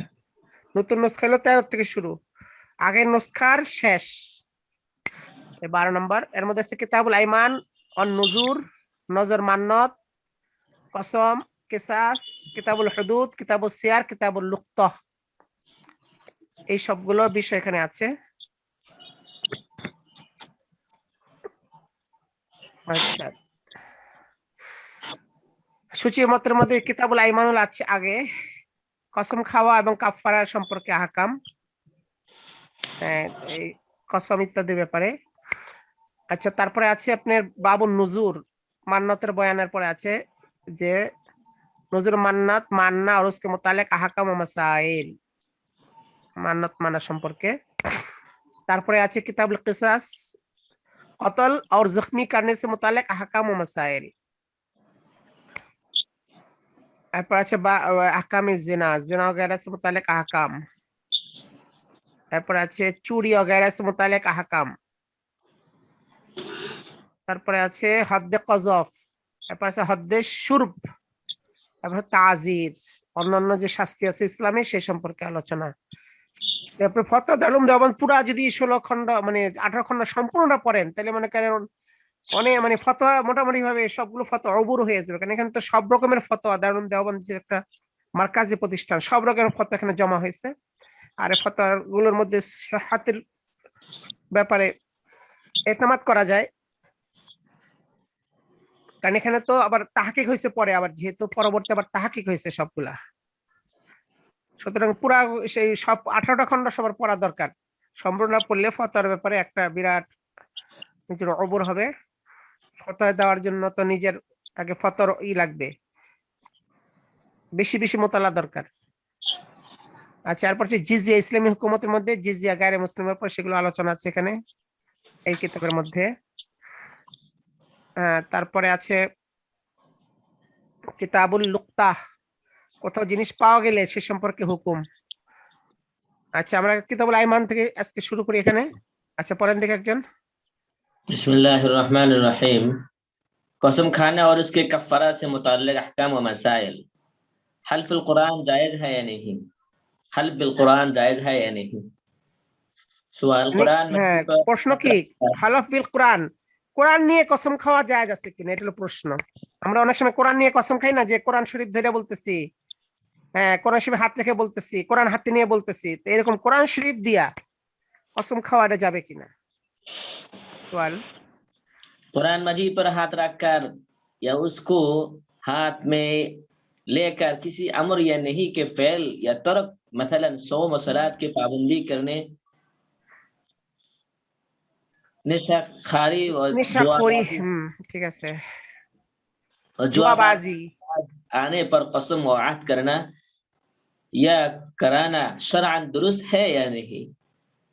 जायद कहता है कि नफ्स कलाम अल्लाह मखलूक नहीं, मगर কালামুল্লাহ, নফসে কালামুল্লাহ। मखलूक नहीं, मगर कुरान इस हरूफ और सऊद के साथ मखलूक है, इसलिए ये गैरुल्लाह है और गैरुल्लाह की कसम खाना शिरक है। और अगरचे कसम हो जाती है, मगर बकर कहता है ना शिरक है, ना बिदात और ना हुक्म है, ना मना, बल्कि तरगीब इलल अम्र व नही अनिल मुनकर है। इसलिए अच्छा है आप मुदल्लल बयान फरमाए। আচ্ছা, মাশাআল্লাহ। তো এখানে প্রশ্ন হলো, কোরআন শরীফের হাত রেখে যে কসম খাওয়া হয়, কোন এই কাজ করব না, কোরআন শরীফের হাত রেখে বলতেছি এটা করব না, অতএব কোরআন শরীফের হাত রেখে বলতেছি, কোরআন শরীফ ছুঁয়ে বলতেছি আমি এটা করব। এরকম নামাজ রোজা ইত্যাদি পাবন্দির ব্যাপারে, অথবা যে মদ নেশা পানি ছেড়ে দেবো, কোরআন শরীফ হাত দিয়ে করতেছি আমি আর নেশা করব না। কোরআন শরীফে ধরে বলতেছি আমি আর জুয়া খেলবো না, এরকম যে বলে, এটা জায়েজ হবে নাকি জায়েজ হবে না? শরআন এটা কি?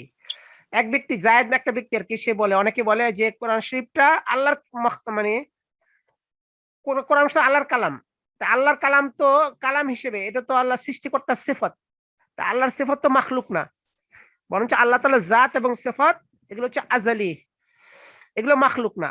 নফসে কালামুল্লাহ মানে মূল আল্লাহর কথাটা তো মাখলুক না, কিন্তু বর্তমানে আমরা কোরআন শরীফে যে কাগজ দেখি, কাগজ হরফ, এগুলো তো ছাপার জিনিস, এগুলো তো মাখলুক।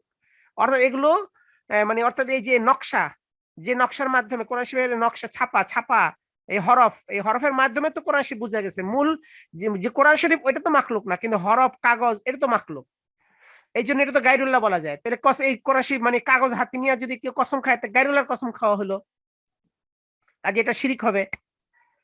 আর বকর বলতেছে মানে আরেকজন বলতেছে না, এটা শিরিক বিদআত কিছু হবে না, এটা নিষেধ না, তবে একটা উৎসাহ মানে ভালো কাজ করার উৎসাহ বা মন্দ কাজ করা না করার, কোরআন শরীফ হাতে নিয়ে একটা মানুষ একটা হয় মানে প্রতিজ্ঞা করে, এটা ভালো কাজ। তাহলে এই সম্পর্কে আসলে ইসলাম কি বলে, এটা জবাব। হ্যাঁ বলেন। আকুলু, উত্তর কি বলেন? আকুলু ক্বালা ফি রাদ্দিল মুহতার, في رد المحتار ونقل في الهندية عن المضمرات، وقد قيل هذا في زمانهم، أما في زماننا ফায়ামিনুন فيمين ওয়াবিহি وبه নাখুযু, ওয়াবিহি নাখুযু। এরপরে শব্দটা কি? হ্যাঁ, ওয়াবিহি নাখুযু ونعتقد نأمر ونرز ونأمر ونعتقد. ونعتقد. وقال محمد بن مقاتل الرازي أنه يمين وبه أخذ جمهور مشايخنا، فهذا مؤيد لكونه صفة تعولت الحلف بها حلف بها كعزة كعزة الله الله وجلاله. وجلاله. बस मालूम हुआ कि हल्फ बिल कुरान मुतारफ है और ये ऐसा है जैसा कि हल्फ बिइज्जती व जलालिही, बस शिर्क व बिदअत कहना उसको सही नहीं है, और तर्क मासी पर आहद व पैमान करना और कराना उम्दा काम है। और नमाज जनाजा हर एक मुसलमान नेक अबद की पढ़ी जाती है, इल्ला मस्तस्नाहुल फुक़हाउ लिक़ौलिही अलैहि सलातु वस्सलाम सल्लु अला कुल्ली बिर्रिन व फाजिरिन अल हदीस। ইলা আখিরিল হাদিস। আল হাদিস মানে কি? ইলা আখিরিল হাদিস। আচ্ছা, তার উত্তর দেওয়া হলো কি? উত্তর দেওয়া হলো দুরুল মুখতারের একটা ইবারত এনে যে, এবং ফতহ হিন্দিয়া স্বামীর মধ্যে থেকে মুজমারাত থেকে ওখানে নকল করা হয়েছে এটা। যকত কিলা যে কেউ বলেছেন যে হাদাফি জামানিহিম, অর্থাৎ এই কোরআন শরীফ দিয়ে কসম খাওয়াকে নিষিদ্ধ করা হয়তো, এটাকে মানে এটা ওই জমানায়, অর্থাৎ যে জমানায় কোরআন শরীফের কসম খাওয়াটা ব্যাপক প্রচলন ছিল না, ওই সময় মনে করতো কোরআন শরীফ তো কাগজের জিনিস, কাজে কসম খাইলে এটা মাখলুক দিয়ে কসম খাওয়া হলো, এটা জায়েজ নেই।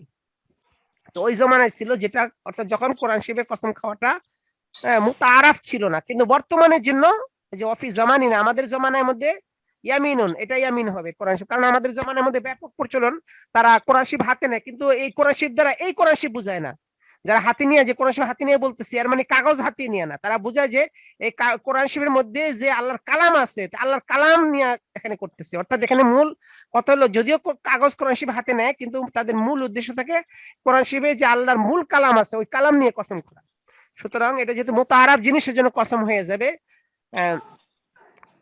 এটি এর উপরে ফতোয়া, বিহি নাখুযু মানে এর উপরে ফতোয়া।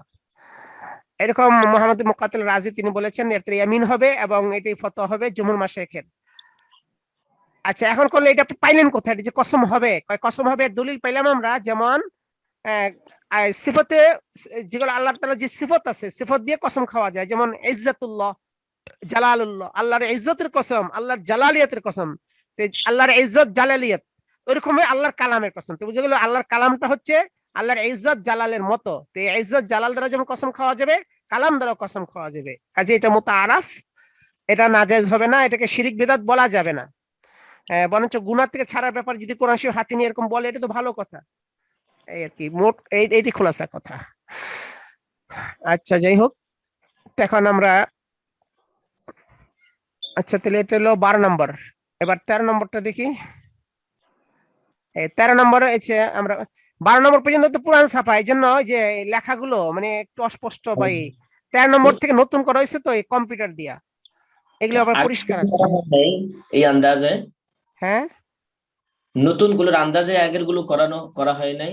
হ্যাঁ, ওইটাও করা হয়েছে, ওটা ছাপা হয়েছে, যে প্রথম দিকে দেখাইছিলাম তো কতগুলো এরকম, আর মাঝখান দিয়ে দেখা গেল যে আগের ছাপাই চলে আসছে, আর প্রথম দিকে তো এই ছাপাই ছিল কম্পিউটার ছাপা। আবার পুরোটাই প্রথম থেকে 12 পর্যন্ত নতুন আন্দাজে করা হয়েছে, এখানে মিক্স হয়ে গেছে আর কি দেখা যাচ্ছে। আচ্ছা, তাহলে এখানে আমরা এটার মধ্যে দেখতে পাচ্ছি, এই খণ্ডের মধ্যে 13 নম্বর খণ্ড। আচ্ছা, এখানে রয়েছে শিরকত, বাটাওয়ার মানে বন্টন। তো এই খণ্ডের মধ্যে আলোচনা হচ্ছে কি কি নিয়ে? শিরকত, কিসমত, মুজারাবা, ওয়াকফ, এই 4টা বিষয় আলোচনা হচ্ছে। শিরকত, কিসমত, মুজারাবা, ওয়াকফ, এই 4টা বিষয় আলোচনা। এক শরীক হইয়া মুজারাবাত ব্যবসা, এই তারপরে ওয়াকফের সম্পর্কে আলোচনা, ওয়াকফের শর্ত ইত্যাদি ব্যাপারে বিভিন্ন মানে এই খণ্ডের মধ্যে আলোচনা আছে। তারপরে ওয়াকফের মাসারিফ, কোন কোন জায়গার মধ্যে ওয়াকফ করা যায়। তারপরে আওকাফকে খরিদ ও ফুরুক্ত, ওয়াকফের জিনিস বেচা কিনা করা যাবে কিনা এই সম্পর্কে ফতোয়া। ওয়াকফের তাওলিয়াত মানে ওয়াকফের মুতাল্লি কি হবে, জিম্মাদারি কিভাবে পালন করবে এই সম্পর্কে আলোচনা। ওয়াকফ আল আওলাদ, আওলাদের ওয়াকফ করলে তার হুকুম কি। এরপর ওয়াকফ সম্পর্কে মাসালা, পরে আহকামে মসজিদ, মসজিদের সম্পর্কে, মসজিদ ওয়াকফ, মসজিদের জমিনটা কিরকম হইতে হবে, এই সম্পর্কে আপনার ফতোয়া রয়েছে। আচ্ছা, তারপরে আসছে এখানে মসজিদের সম্পর্কে অনেক মাসালা। তারপরে আওকাফে মসজিদ সে মানে মসজিদ যে ওয়াকফ করে এই সম্পর্কে বিভিন্ন মাসালা ফতোয়া এখানে আছে। তারপর হচ্ছে মসজিদের তাউলিয়াতের হুকুম, মসজিদের মুতাওয়াল্লি কিভাবে কে হবে, কেমনে তার ই করবে, মসজিদের আমদানি এবং তার মাসারিফের বয়ান, যে মসজিদে যে টাকা তুলে তার খরচ কত কি, মসজিদের আশিয়া এবং মসজিদের চিজু কা বয়ান, মসজিদের বিভিন্ন জিনিসের হুকুম এই সম্পর্কে ফতোয়া। মসজিদের চান্দা সম্পর্কে, যদি মসজিদের নামে চান্দা তোলা হয়, মসজিদের নাম আছে মাল সরফ, আচ্ছা এরকম। তারপরে হচ্ছে আচ্ছা, যে এখানে আমরা কিছু মাসলা পড়ি এই কিতাব থেকে, এই কিতাব শিরকাত থেকে। হ্যাঁ পড়েন দেখি। শিরকাত বাটোয়ারা কা বয়ান, শিরকতের বর্ণনা, অংশীদারিত্ব সম্পর্কে মাসালা।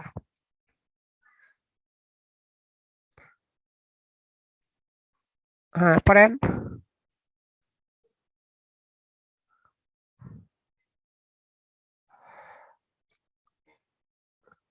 সওদাগরি মে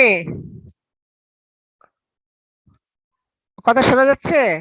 जी হ্যাঁ সওদা, सौदागरी में मर्दों के साथ औरतों की शिरकत दुरुस्त है। सवाल, হ্যাঁ शराफत उनास की जुकूर के साथ मामला सौदागरी में जायज है या नहीं? जवाब दुरुस्त है। दुरुस्त है। আচ্ছা, শিরকত বন্টন মানে পরস্পরের অংশীদারিত্ব সম্পর্কে, সওদাগরি মে মর্দों के साथ औरतों की शिरकत दुरुस्त है, মানে অর্থাৎ ব্যবসা বাণিজ্যের মধ্যে পুরুষদের সাথে মহিলারা মিলে ব্যবসা বাণিজ্য করতে পারবে কিনা এই সম্পর্কে। তো এই শিরকতে উনাস কি জুকুর কে সাথ, মহিলাদের শরীক হওয়া পুরুষদের সাথে মুআমালা সওদাগরি মে জায়েজ है या नहीं? হ্যাঁ, তা জবাব দিয়েছে দুরুস্ত, কোনো অসুবিধা নেই, জায়েজ আছে। এইটাই কি তার খুলাসা। হযরত খাদিজা রাদিয়াল্লাহু আনহা সাল্লামকে পাঠাইছিলেন ব্যবসা বাণিজ্যের জন্য সেখানে। আচ্ছা, তো এটা জায়েজ আছে মহিলাদেরও পুরুষের সাথে, শুধু মহিলারা কিন্তু ব্যবসা করলে আবার অন্যরকম, এটা পুরুষদের সাথে যোগ হয়ে ব্যবসা করতে পারবে। আচ্ছা 13 নম্বর খন্ড গেল। 14 নম্বর মধ্যে আমরা দেখতে পারি ওয়াকফের কিছু মাসালা রয়ে গেছিল, ওগুলো 14 নম্বরের মধ্যে আলোচনা হয়েছে। আচ্ছা 14 নম্বর হচ্ছে 14 নম্বর খন্ড। 14 নম্বর খন্ডের আলোচনা হলো বাকিয়াত ওয়াকফ, আদাবুল মাসাজিদ, কোরআন, মাকাবির, কবর, বুয়ু, ব্যবসা বাণিজ্য, রিবা, সুদ, আল কামার, জুয়া এবং তামিন। তো এই সম্পর্কে বিভিন্ন আপনার বাকিয়াতুল ওয়াকফ, মসজিদের জন্য গায়রে মুসলিমের আতিয়া দান খয়রাতের হুকুম, মসজিদের জেরার সম্পর্কে হুকুম, তারপরে মাসাজিদকে বিভিন্ন মাসালা মসজিদ সম্পর্কিত, এরপর হচ্ছে ঈদগার হুকুম, তারপর হচ্ছে মাদারেস কে হুকুম, মসজিদ মাদ্রাসার বানানোর, কবরস্থানের বানানোর হুকুম, কবরস্থানের এখানে ওয়াকফ সম্পত্তির, আদাবে মসজিদ, মসজিদের আদব সম্পর্কে অনেক ফতোয়া, এরপর হচ্ছে আদাবে কোরআন শরীফ, এরপরে খরিদ ও ফুরুত, ব্যবসা বাণিজ্য, ক্রয় বিক্রয় সম্পর্কে বিভিন্ন মাসাইল এখানে শুরু হয়েছে, কিতাবুল বুয়ু, এরপর বায়ে সলমের বর্ণনা, তারপরে আমওয়ালে রুবুবিয়া মানে সুদ, সুদি লেনদেন সম্পর্কে, তারপরে সুদ, কিমার, বিমা, বিমা সম্পর্কে, বিমা এটাকে জায়েজ কি জায়েজ নাই। আচ্ছা, আমরা প্রথম থেকে কিছু পড়তে পারি। এই প্রথম থেকে বাকিয়া কিতাবুল ওয়াকফের বাকি কিছু রয়ে গেছে সেখান থেকে। আচ্ছা, প্রশ্ন থেকে আমরা পড়ি। এই সওয়াল, আচ্ছা পড়েন দেখি। मस्जिद की तामीर में हिंदू का रुपया सरफ करना दुरुस्त है या नहीं? মসজিদের নির্মাণ কাজে হিন্দুরা যদি কোনো কিছু টাকা পয়সা দান করে সেটা গ্রহণ করা যাবে কিনা, ঠিক আছে কিনা? সওয়াল, হ্যাঁ পড়েন। मस्जिद की तामीर में अगर हिंदू तो सर्फ करना दुरुस्त है या नहीं? मा कान लिल मुशरिकीन अन यअमुरु मसाजिद अल्लाह, सूरह तौबा आयत 17 से क्या मुराद है? जवाब, आयत करीमा मा कान लिल मुशरिकीन अन यअमुरु मसाजिद अल्लाह, आया सूरह तौबा आयत 17 का हासिल उसी कदर है कि मुशरिकीन की तामीर मसाजिद नहीं करते और मुशरिकीन को ये सजावर नहीं है। बाकी अगर कुफ्फार तकर्रुब समझकर मस्जिद में तेल, बोरिया लोटा वगैरह दे या रुपया पैसा तामीर मस्जिद में देवे तो उसकी मुमानात नहीं है। और फुक़ाहे हनफिया ने वक्फ काफिर के जवाज की ये शर्त लिखी है कि अहले इस्लाम के नजदीक उनके नजदीक वो तकर्रब और सवाब हो। আচ্ছা, তাহলে প্রশ্ন ছিল কি যে মসজিদের মধ্যে তামির নির্মাণের মধ্যে কোনো হিন্দু যদি টাকা পয়সা দেয় নেওয়া যাবে কিনা। আর আল্লাহ তাআলা বলেছেন মা কাল মুশরিকিনা ইয়ামুরু মাসাজিদাল্লাহ, মুশরিকদের জন্য মসজিদ তামির করা এটা হয় না। এর দ্বারা কি উদ্দেশ্য?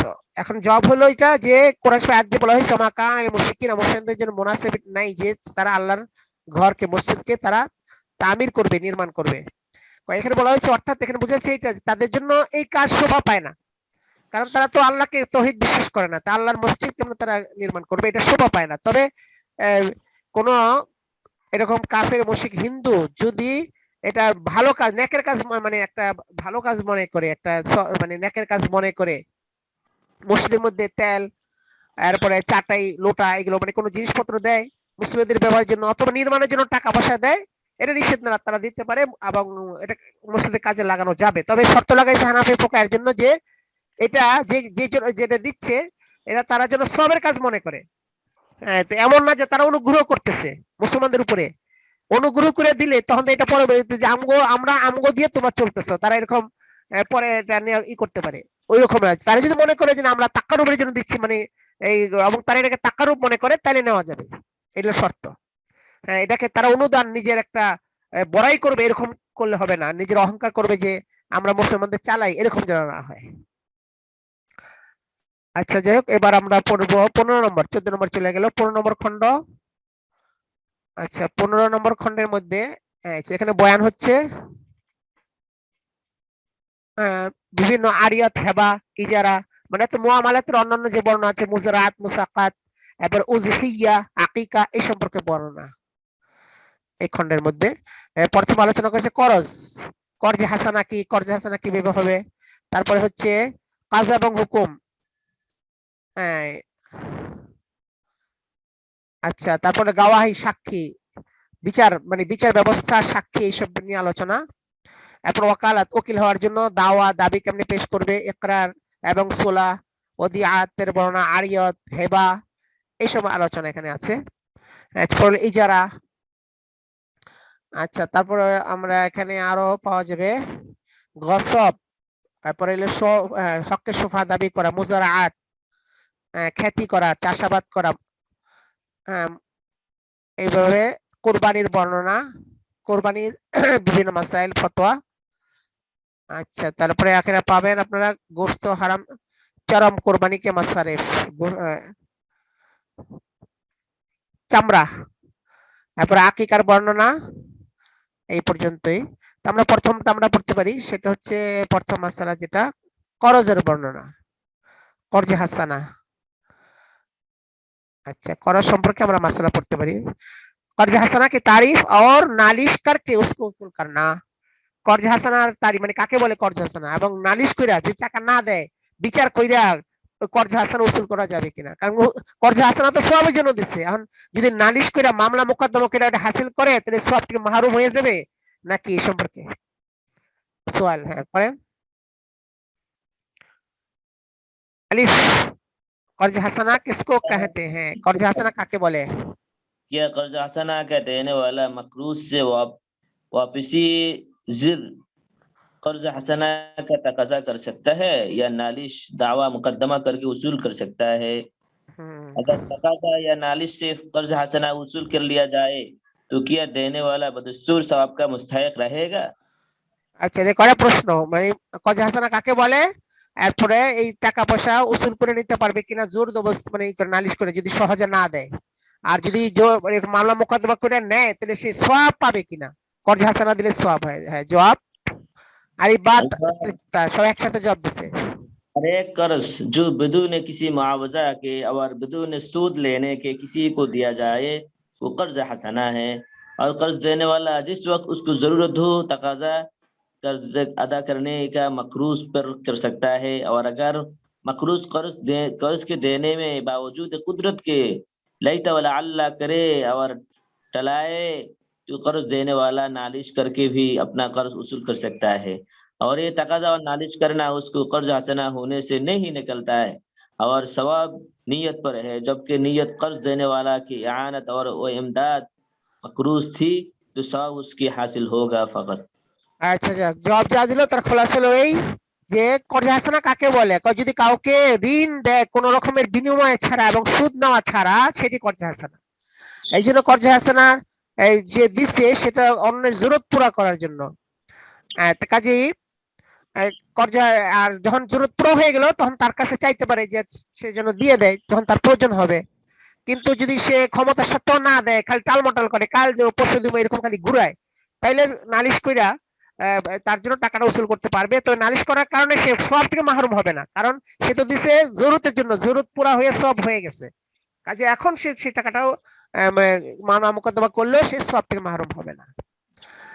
আচ্ছা, এরপরে 16 নম্বর যে খণ্ড, সেটার মধ্যে আলোচনা হচ্ছে কিতাবুল হাজার ওয়াল ইবাহা, মানে নিষেধ এবং অনুমোদিত যেটা মোবাইল, এই সম্পর্কে আলোচনা, বৈধ অবৈধ সম্পর্কে, কোন বিষয় বৈধ অবৈধ। এখানে কিতাবুল হাজার, মাকরু মুবাহ, কি কি খাওয়ার মধ্যে কোন কোন জিনিস, এবং জিয়াফতের মধ্যে আহকাম। তারপরে এখানে আছে লিবাস, পোশাক, জেওয়ারাত, জিনাতের আহকাম। তারপরে হচ্ছে পর্দা সতরের আহকাম, বিভিন্ন ফতোয়া। তারপরে বালু আর খতনে কা আহকাম, খতনা করার। তারপরে খেল তামাশে, তাসাবির, ছবি টবি, খেলা তামাশা, এই সমস্ত ফতোয়া। দওয়া এলাজের, ওষুধ নেওয়া। তাবিজাত আমালিয়াতের আহকাম, তাবিজ নিলে সেটা কি জায়েজ বা নাজায়েজ। কুফর মুরতাদিন সে মেল ঝোল রাখনে কা বায়ান, কাফেরদের সাথে কোনো সম্পর্ক রাখলে সেটার সম্পর্কে আহকাম। আবার ফাসে গুমরা লোগো সে মিল ঝোল, এই সম্পর্কে আহকাম। আচ্ছা, তারপরে হচ্ছে জিন জাতের कम तर समझा जाता है उनसे मेल जोल रखने का, যাদেরকে নিম্নতম মনে করা হয়, জিন জাতীয় কম, অর্থাৎ নিম্নতম শ্রেণী মানুষের সাথে মিল জোল রাখা। নন মুসলিমকে সাথে সুলুক কেমনে করবে, নতুন মুসলমানের সাথে। মিয়া বিবির হক আহকাম, তারপর মা বাপ আওলাদের আহকাম। আচ্ছা, তারপরে হলো ইয়াতিমুকে আহকাম, এতিমদের হুকুম, মানে তার এই আসমা আকলাবকে, মানে নাম, কারো নাম, লকব, উপাধি সম্পর্কে। আচ্ছা, তাহলে এই ধরনের বিভিন্ন মাসালা এখানে আছে। আচ্ছা, তো এই পর্যন্তই, আজকে তো টাইম শেষ। আচ্ছা, এরপরে কয়টা খণ্ড হয়েছে? 16, 17, 18, 3টা খণ্ড আছে। এখানে সামনে পড়া হবে। আসসালামু আলাইকুম ওয়া রাহমাতুল্লাহ।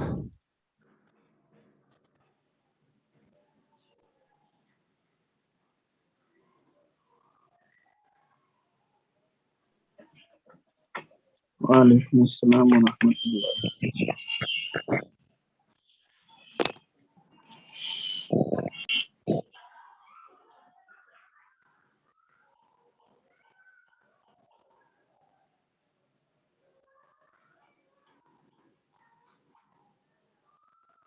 রফিক ভাই কি খবর?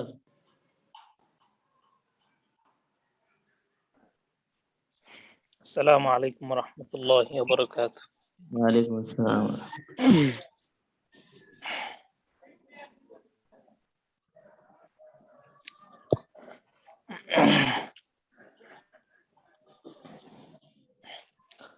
সবাই কেমন আছেন? আলহামদুলিল্লাহ, আল্লাহ পাকের মেহেরবানিতে। হুজুর কেমন আছেন?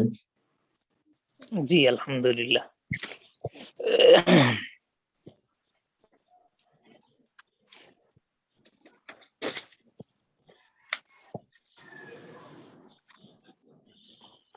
জি, সবক শুরু করা যেতে পারে।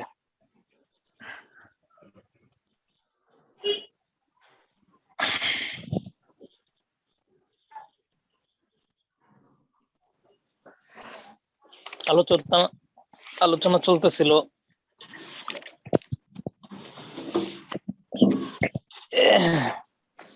আলোচনাগুলো আসলে এখানে আমাদের মূল বোঝার যেটা উদ্দেশ্য, মূল আলোচনা যেটা, সেটা হলো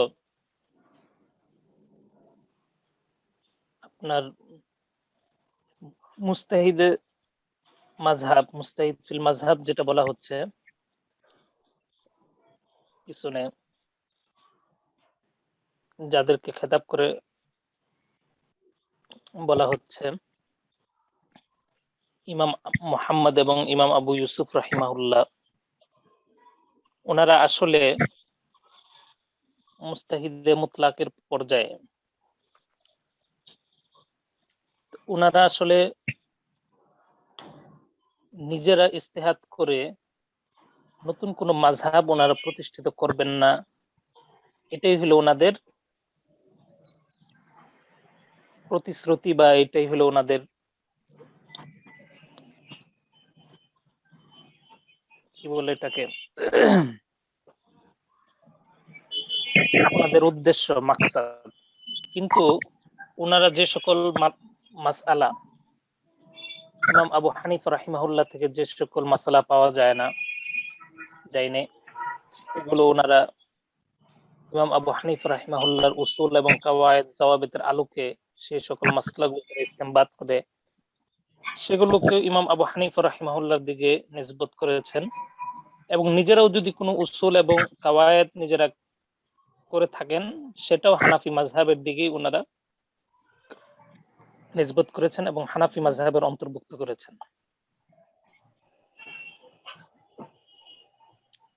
কিন্তু ওনারা মুস্তাহিদে মুতলাক এর পর্যায়ের।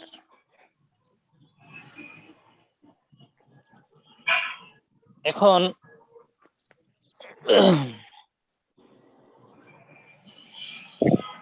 এখানে যে একটা আলোচনা আসতেছে, যেটা শারহুল বাদিয়া আল্লামা হিন্দি রাহিমাহুল্লাহর শারহুল বাদি, এই কিতাব অর্থাৎ আল্লামা সিরাজউদ্দিন হিন্দি রাহিমাহুল্লাহ ওনার যে কিতাব আছে শারহুল বাদি,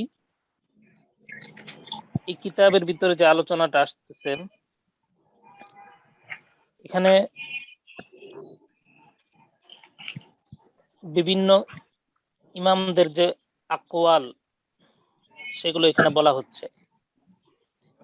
যেরকম এই কথাটা লা ইয়াহিল্লু লি আহাদিন আন ইফতিয়া বিকাউলিনা মা লাম ইয়ালাম মিন আইনা কুলনা, এই বক্তব্য এটা তো ইমাম জুফার, ইমাম আবু ইউসুফ, ইমাম মুহাম্মদ সহ অন্যদের থেকেও এটা বর্ণিত আছে,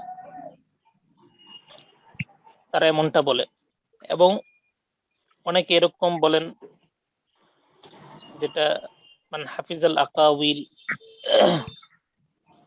আরেকটা ইবারত আছে, তো এই ধরনের কথা অনেকে বলেন। এরপর আবার কেউ কেউ সামনে আসতেছে ওয়াকিলা ওয়াকিলা, তো এগুলো এখানে আলোচনা হচ্ছে। মূল কথা হলো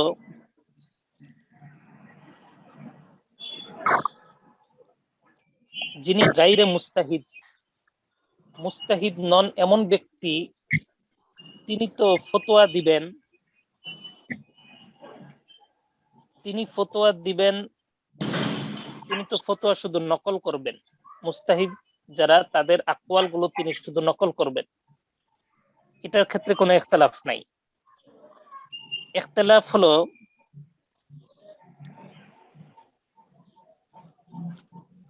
মাসআলা তাখরিজ করার ক্ষেত্রে, মাসআলা ইস্তেমবাদ করার ক্ষেত্রে, এই ক্ষেত্রে ইখতিলাফ। কারা তাখরিজ করতে পারবে, কারা ইস্তেমবাদ করতে পারবে, কারা তারজিহ দিতে পারবে, বুঝা যাচ্ছে?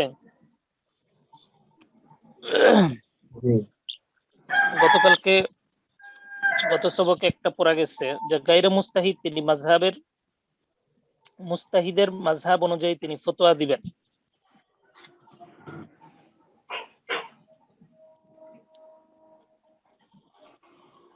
ওই মুস্তাহিদ তার যে নীতিমালা আছে, তার যে উসুল আছে, সে উসুলের উপর ভিত্তি করে তিনি মাসালা তাখরিজ করবেন,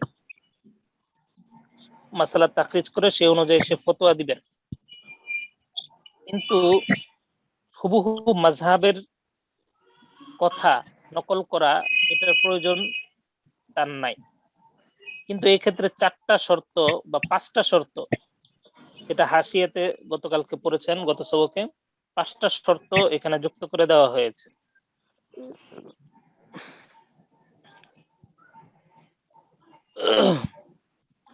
আচ্ছা, সামনে পড়েন।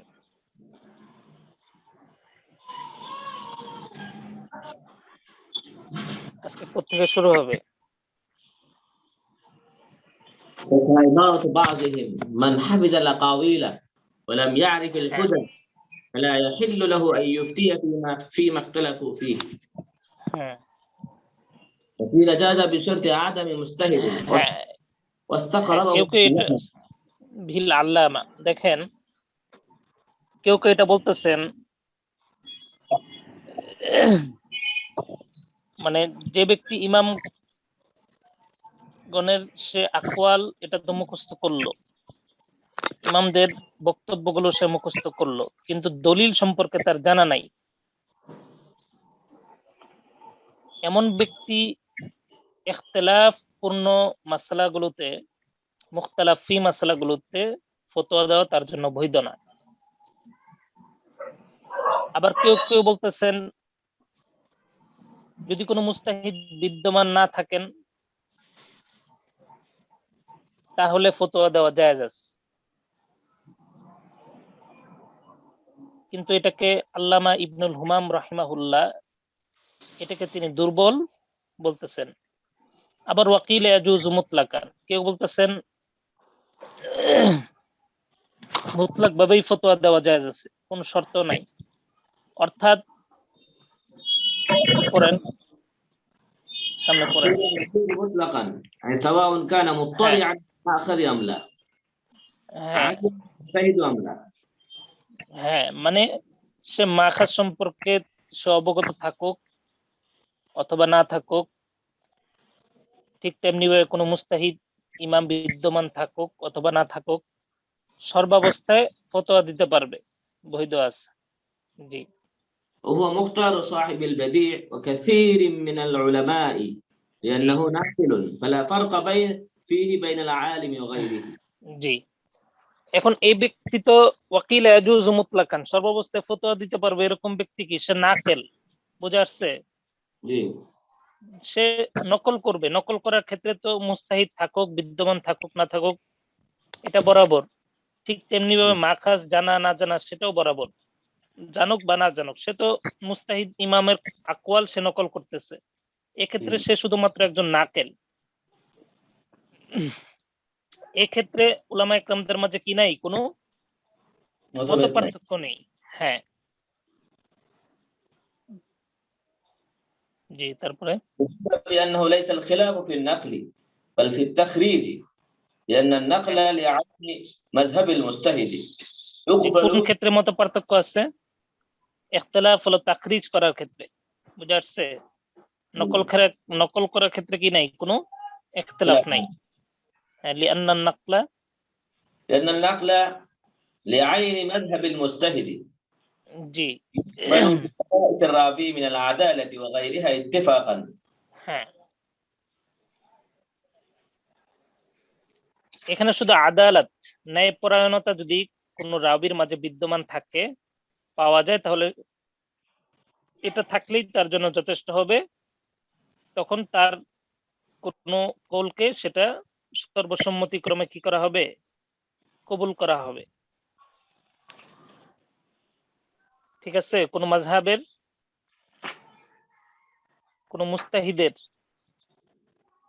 মাযহাবকে নকল করার ক্ষেত্রে রাবির শুধু কোন বিষয়টা বিবেচনা করা হবে, আদালত, বুঝা আসছে? ন্যায়পরায়ণতা, এই বিষয়টাকে বিবেচনা করা হবে।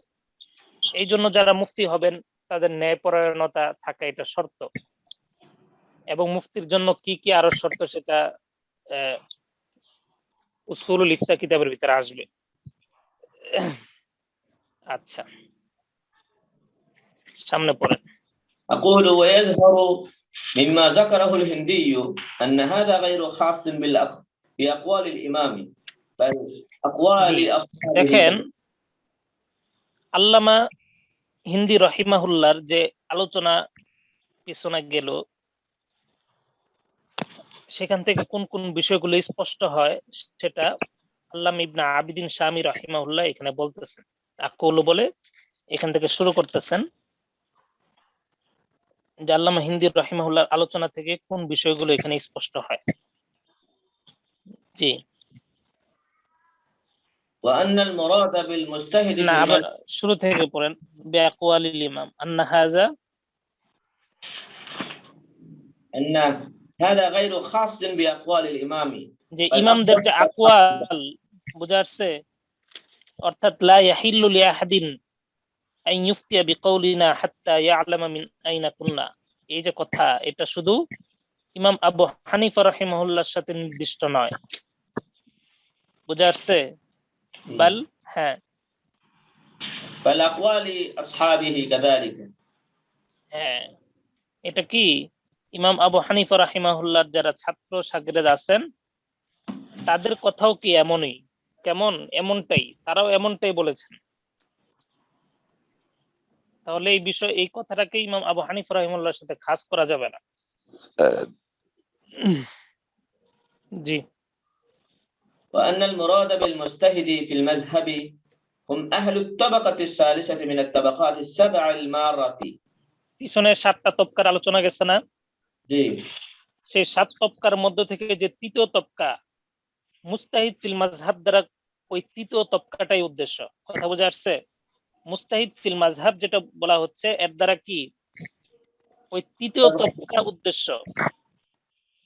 এখানে ইমাম আবু ইউসুফ এবং ইমাম মুহাম্মদ রাহিমাহুল্লাহ উদ্দেশ্য না, মুস্তাহিদ ফিল মাযহাব দ্বারা ওই 7 তবকার মধ্য থেকে তৃতীয় তবকাটাই উদ্দেশ্য। ওয়ান্না তবকাতা সানিয়া করেন। والطبقة الثانية وهم أصحاب الإمام أهل الاجتهاد قبلته، لأنهم জি।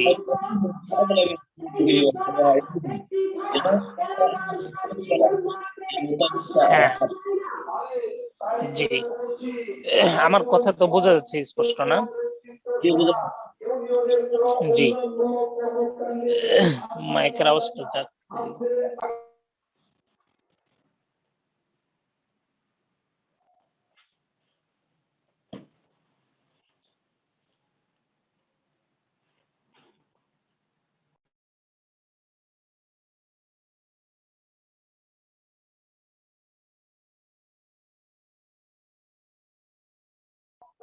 আচ্ছা আচ্ছা, এখানে বলতেছে ওয়ান্না তাবাকাতা সানিয়া, দ্বিতীয় তবকা তারা কারা? তারা হলো ইমাম আবু হানিফা রাহিমাহুল্লাহর আসহাব, অর্থাৎ তার ছাত্র যারা আছেন। দ্বিতীয় তবকা ইমাম আবু হানিফা রাহিমাহুল্লাহর ছাত্ররা, অর্থাৎ ইমাম আবু ইউসুফ, ইমাম মুহাম্মদ, ইমাম জুফার, উনারা। তারা মুতলাক ইস্তিহাদের উপযুক্ত, যোগ্য। কথা বোঝা আসছে? জি। কারণ তারা কি ইমাম আবু হানিফা রাহিমাহুল্লাহর অধিকাংশ উসুল এবং তার কাওয়ায়েদের অনুসরণ করে থাকেন, তাকলিদ করে থাকেন। জি, এরপর বিনাআন আলা بناء على أن المجتهد له أن يقلد آخره. দেখেন, তারা যে অনুসরণ করেন অধিকাংশ উসুল এবং অধিকাংশ কাওয়ায়েদের উপর, যে তারা তাকলিদ করেন, এই তাকলিদের বেনা দুটি হতে পারে। কথা বোঝা যাচ্ছে? দুটি বেনা হতে পারে।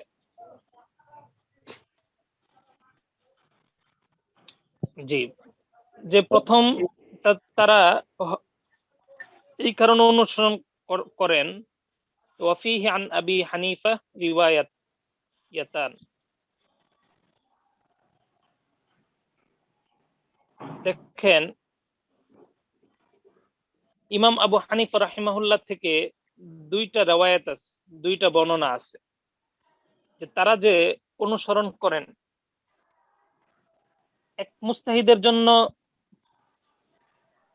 অন্য এক মুস্তাহিদের তাকলিদ করা, অনুসরণ করা, এটা তো জায়েজ। তো এই ক্ষেত্রে ইমাম আবু হানিফা রাহিমাহুল্লাহ থেকে দুটি রিওয়ায়াত পাওয়া যায়। জি। ويؤيد الجواز مسألة أبي يوسف. ইমাম আবু ইউসুফ রাহিমাহুল্লাহর এক মাসআলা, সেটা জাওয়াজের দিকে আপনার সমর্থন পাওয়া যায়। لما صلى الجمعة فأخبروه بوجود فأرة في حوض الحمام فقال نقلد أهل المدينة. জি, وعن محمد يقلد أعلم منه أو على أنه وافق اجتهادهم فيه اجتهاده. জি, ইমাম মুহাম্মদ রাহিমাহুল্লাহ বলতেছেন যে সাধারণ যিনি মুস্তাহিদ আছেন তিনি তার চেয়ে বড় কোনো মুস্তাহিদ বা আলেমের সে তাকলিদ করবেন। জি। وحيث نقل مثل هذا عن بعض الأئمة الشافعية كالقفالي والشيخ أبي علي والقاضي حسين أنهم يقولون لسنا مقلدين للشافعي بل وافق رأينا رأيه. জি, তারা কি বলতেন? তারা বলতেন যে আমরা ইমাম শাফি রাহিমাহুল্লাহর অনুসারী নই,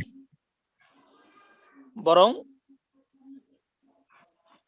আমাদের যে রায়, হ্যাঁ আমাদের যে রায়, আমাদের যে মতামত, এটা তার মতামতের সাথে তার রায়ের সাথে এটা মুয়াফিক হয়ে গেছে। কথা বোঝা যাচ্ছে? مثله في أصحاب أبي حنيفة مثل أبي জি في من الفروع وما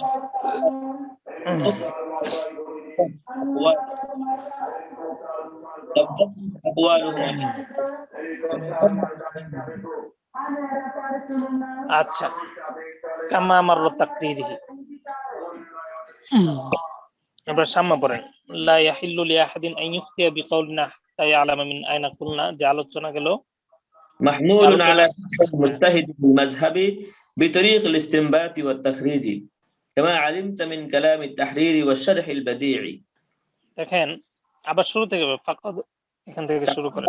ما ذكرناه أن قول الإمام وأصحابه لا يحل لأحد أن يفتي بقولنا حتى يعلم من أين قلنا محمول على فتوى المجتهد في المذهب بطريق الاستنباط والتخريج كما علمت من كلام التحرير والشرح البديع.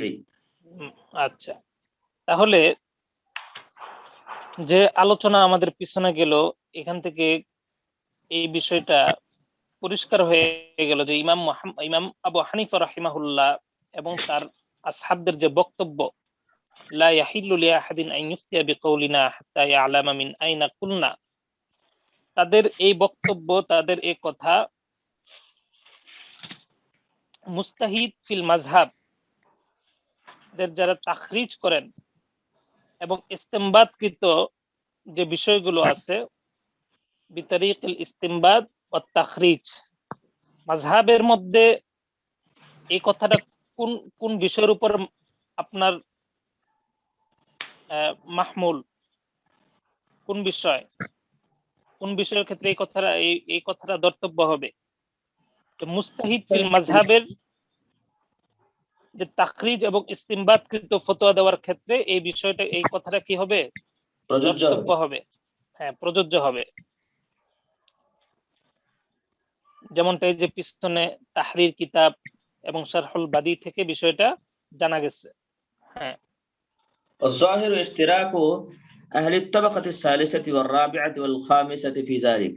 দেখেন এখন একটা কথা বলতেছে অজ্জাহের এখান থেকে, যে মুস্তাহিদ ফিল মাযহাব বলতে কাদেরকে বোঝানো হয়, তারা কারা? কথা বোঝা যাচ্ছে যে তৃতীয় তবকা, চতুর্থ তবকা এবং পঞ্চম তবকার যে সকল ব্যক্তিরা আছেন, ওনারা মুস্তাহিদ ফিল মাযহাবের ভিতরে কি ওনারা শরীক। কথা বোঝা যাচ্ছে? জি, তাদের বেলায় এই কথাটা ঠিক আছে। হ্যাঁ ঠিক আছে। وأن من عداهم يكتفي بالنقل. জি, আমাদের দায়িত্ব কি? নকল। হ্যাঁ, আমরা শুধু কি করব? তাদের কথা যে বিষয়ে তারা ইস্তিহাদ করেছেন, বুঝা যাচ্ছে, পরবর্তীতে তাদের যে কথাগুলো নকল করা হয়েছে সেগুলো আমরা শুধুমাত্র নকল করব, সেগুলোর তাকলিদ করব। হ্যাঁ, وأن علينا اتباع ما نقلوه لنا عنهم من استنباطاتهم الغير المنسوسة عن المتقدمين ومن ترجيحاتهم ولو كانت لغير قول الإمام كما قررناه في صدر هذا البحث. হ্যাঁ সামনে পড়ে। لم يرجحوا ما رجحوه جزافا জি, তারা যে বক্তব্যগুলোকে তারজি দিয়েছেন সেগুলো কি অনর্থক দিয়েছেন? অনর্থক দেন নাই। وإنما رجحوا بعد اطلاعهم على الماخذ كما মাখাজে আসলি বা মাখাজ সম্পর্কে, উৎস সম্পর্কে তারা কি ছিলেন? অবগত ছিলেন।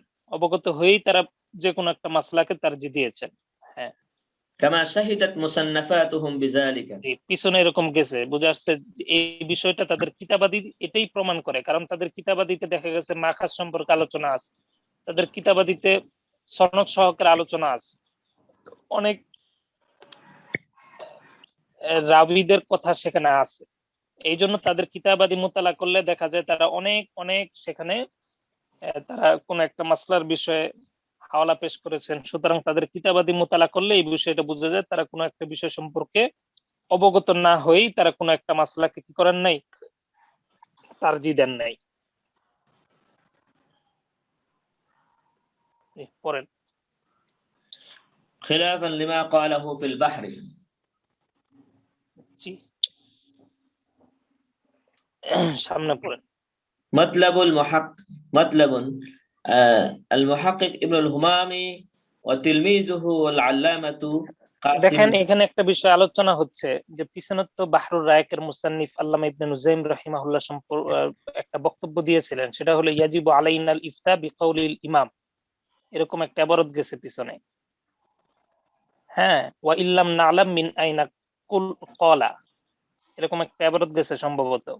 যেটা আমাদের উচিত, আমাদের জন্য ওয়াজিব হলো ইমাম সাহেবের বক্তব্য অনুযায়ী ফতোয়া দেওয়া, যদিও আমরা না জানি তিনি কোত্থেকে বলেছেন। এই ধরনের বক্তব্যের দ্বারা এটা বোঝা গেল যে আল্লামা ইবনে নুজাইম রাহিমাহুল্লাহ তিনি বাহরুর রায়কের মুসান্নিফ, তিনি কি ছিলেন না, তিনি আহলুত তারজিহ, অর্থাৎ এই যে একটা স্তর তাবাকাতুল ফুকাহার একটা চতুর্থ বা তৃতীয় বা চতুর্থ স্তর আহলুত তারজিহ এর অন্তর্ভুক্ত তিনি ছিলেন না। এই বিষয়টা এখান থেকে জাহের হয়ে গেল যে মুহাক্কিক আল্লামা ইবনুল হুমাম রাহিমাহুল্লাহ আসহাবে তারজিহ এর মধ্যে তিনি নাই। কারণ আল্লামা ইবনুল হুমাম ইবনে নুজাইম রাহিমাহুল্লাহ, দেখেন আল্লামা ইবনুল হুমাম রাহিমাহুল্লাহ তিনি কি ছিলেন? তিনি আসহাবুত তারজিহ ছিলেন। হ্যাঁ, মিন আহলিত তারজিহ, তিনি আসহাবে তারজিহের অন্তর্ভুক্ত ছিলেন। কিন্তু আল্লামা ইবনে নুজাইম রাহিমাহুল্লাহ তিনি আসহাবুত তারজিহের মধ্যে গণ্য ছিলেন না, তিনি অন্তর্ভুক্ত নয়। কারণ তার এই বক্তব্যটাই এটা বোঝা যায়, যেহেতু তিনি বলেছেন ইয়াজিবু আলাইনাল ইফতা বিকাউলিল ইমাম ওয়া ইন লাম না'লাম মিন আইনা ক্বালা। এই বক্তব্য দ্বারাই বোঝা যায় আল্লামা ইবনে নুজাইম রাহিমাহুল্লাহ তিনি আসহাবুত তারজিহের অন্তর্ভুক্ত ছিলেন না, কিন্তু তার উস্তাদ আল্লামা ইবনুল হুমাম রাহিমাহুল্লাহ তিনি আসহাবুত তারজিহের অন্তর্ভুক্ত ছিলেন। আচ্ছা ঠিক আছে, আগামী কালকে থেকে এখান থেকে পড়া হবে, কথা বুঝা আসছে? জি। আসসালামু আলাইকুম ওয়া রাহমাতুল্লাহ।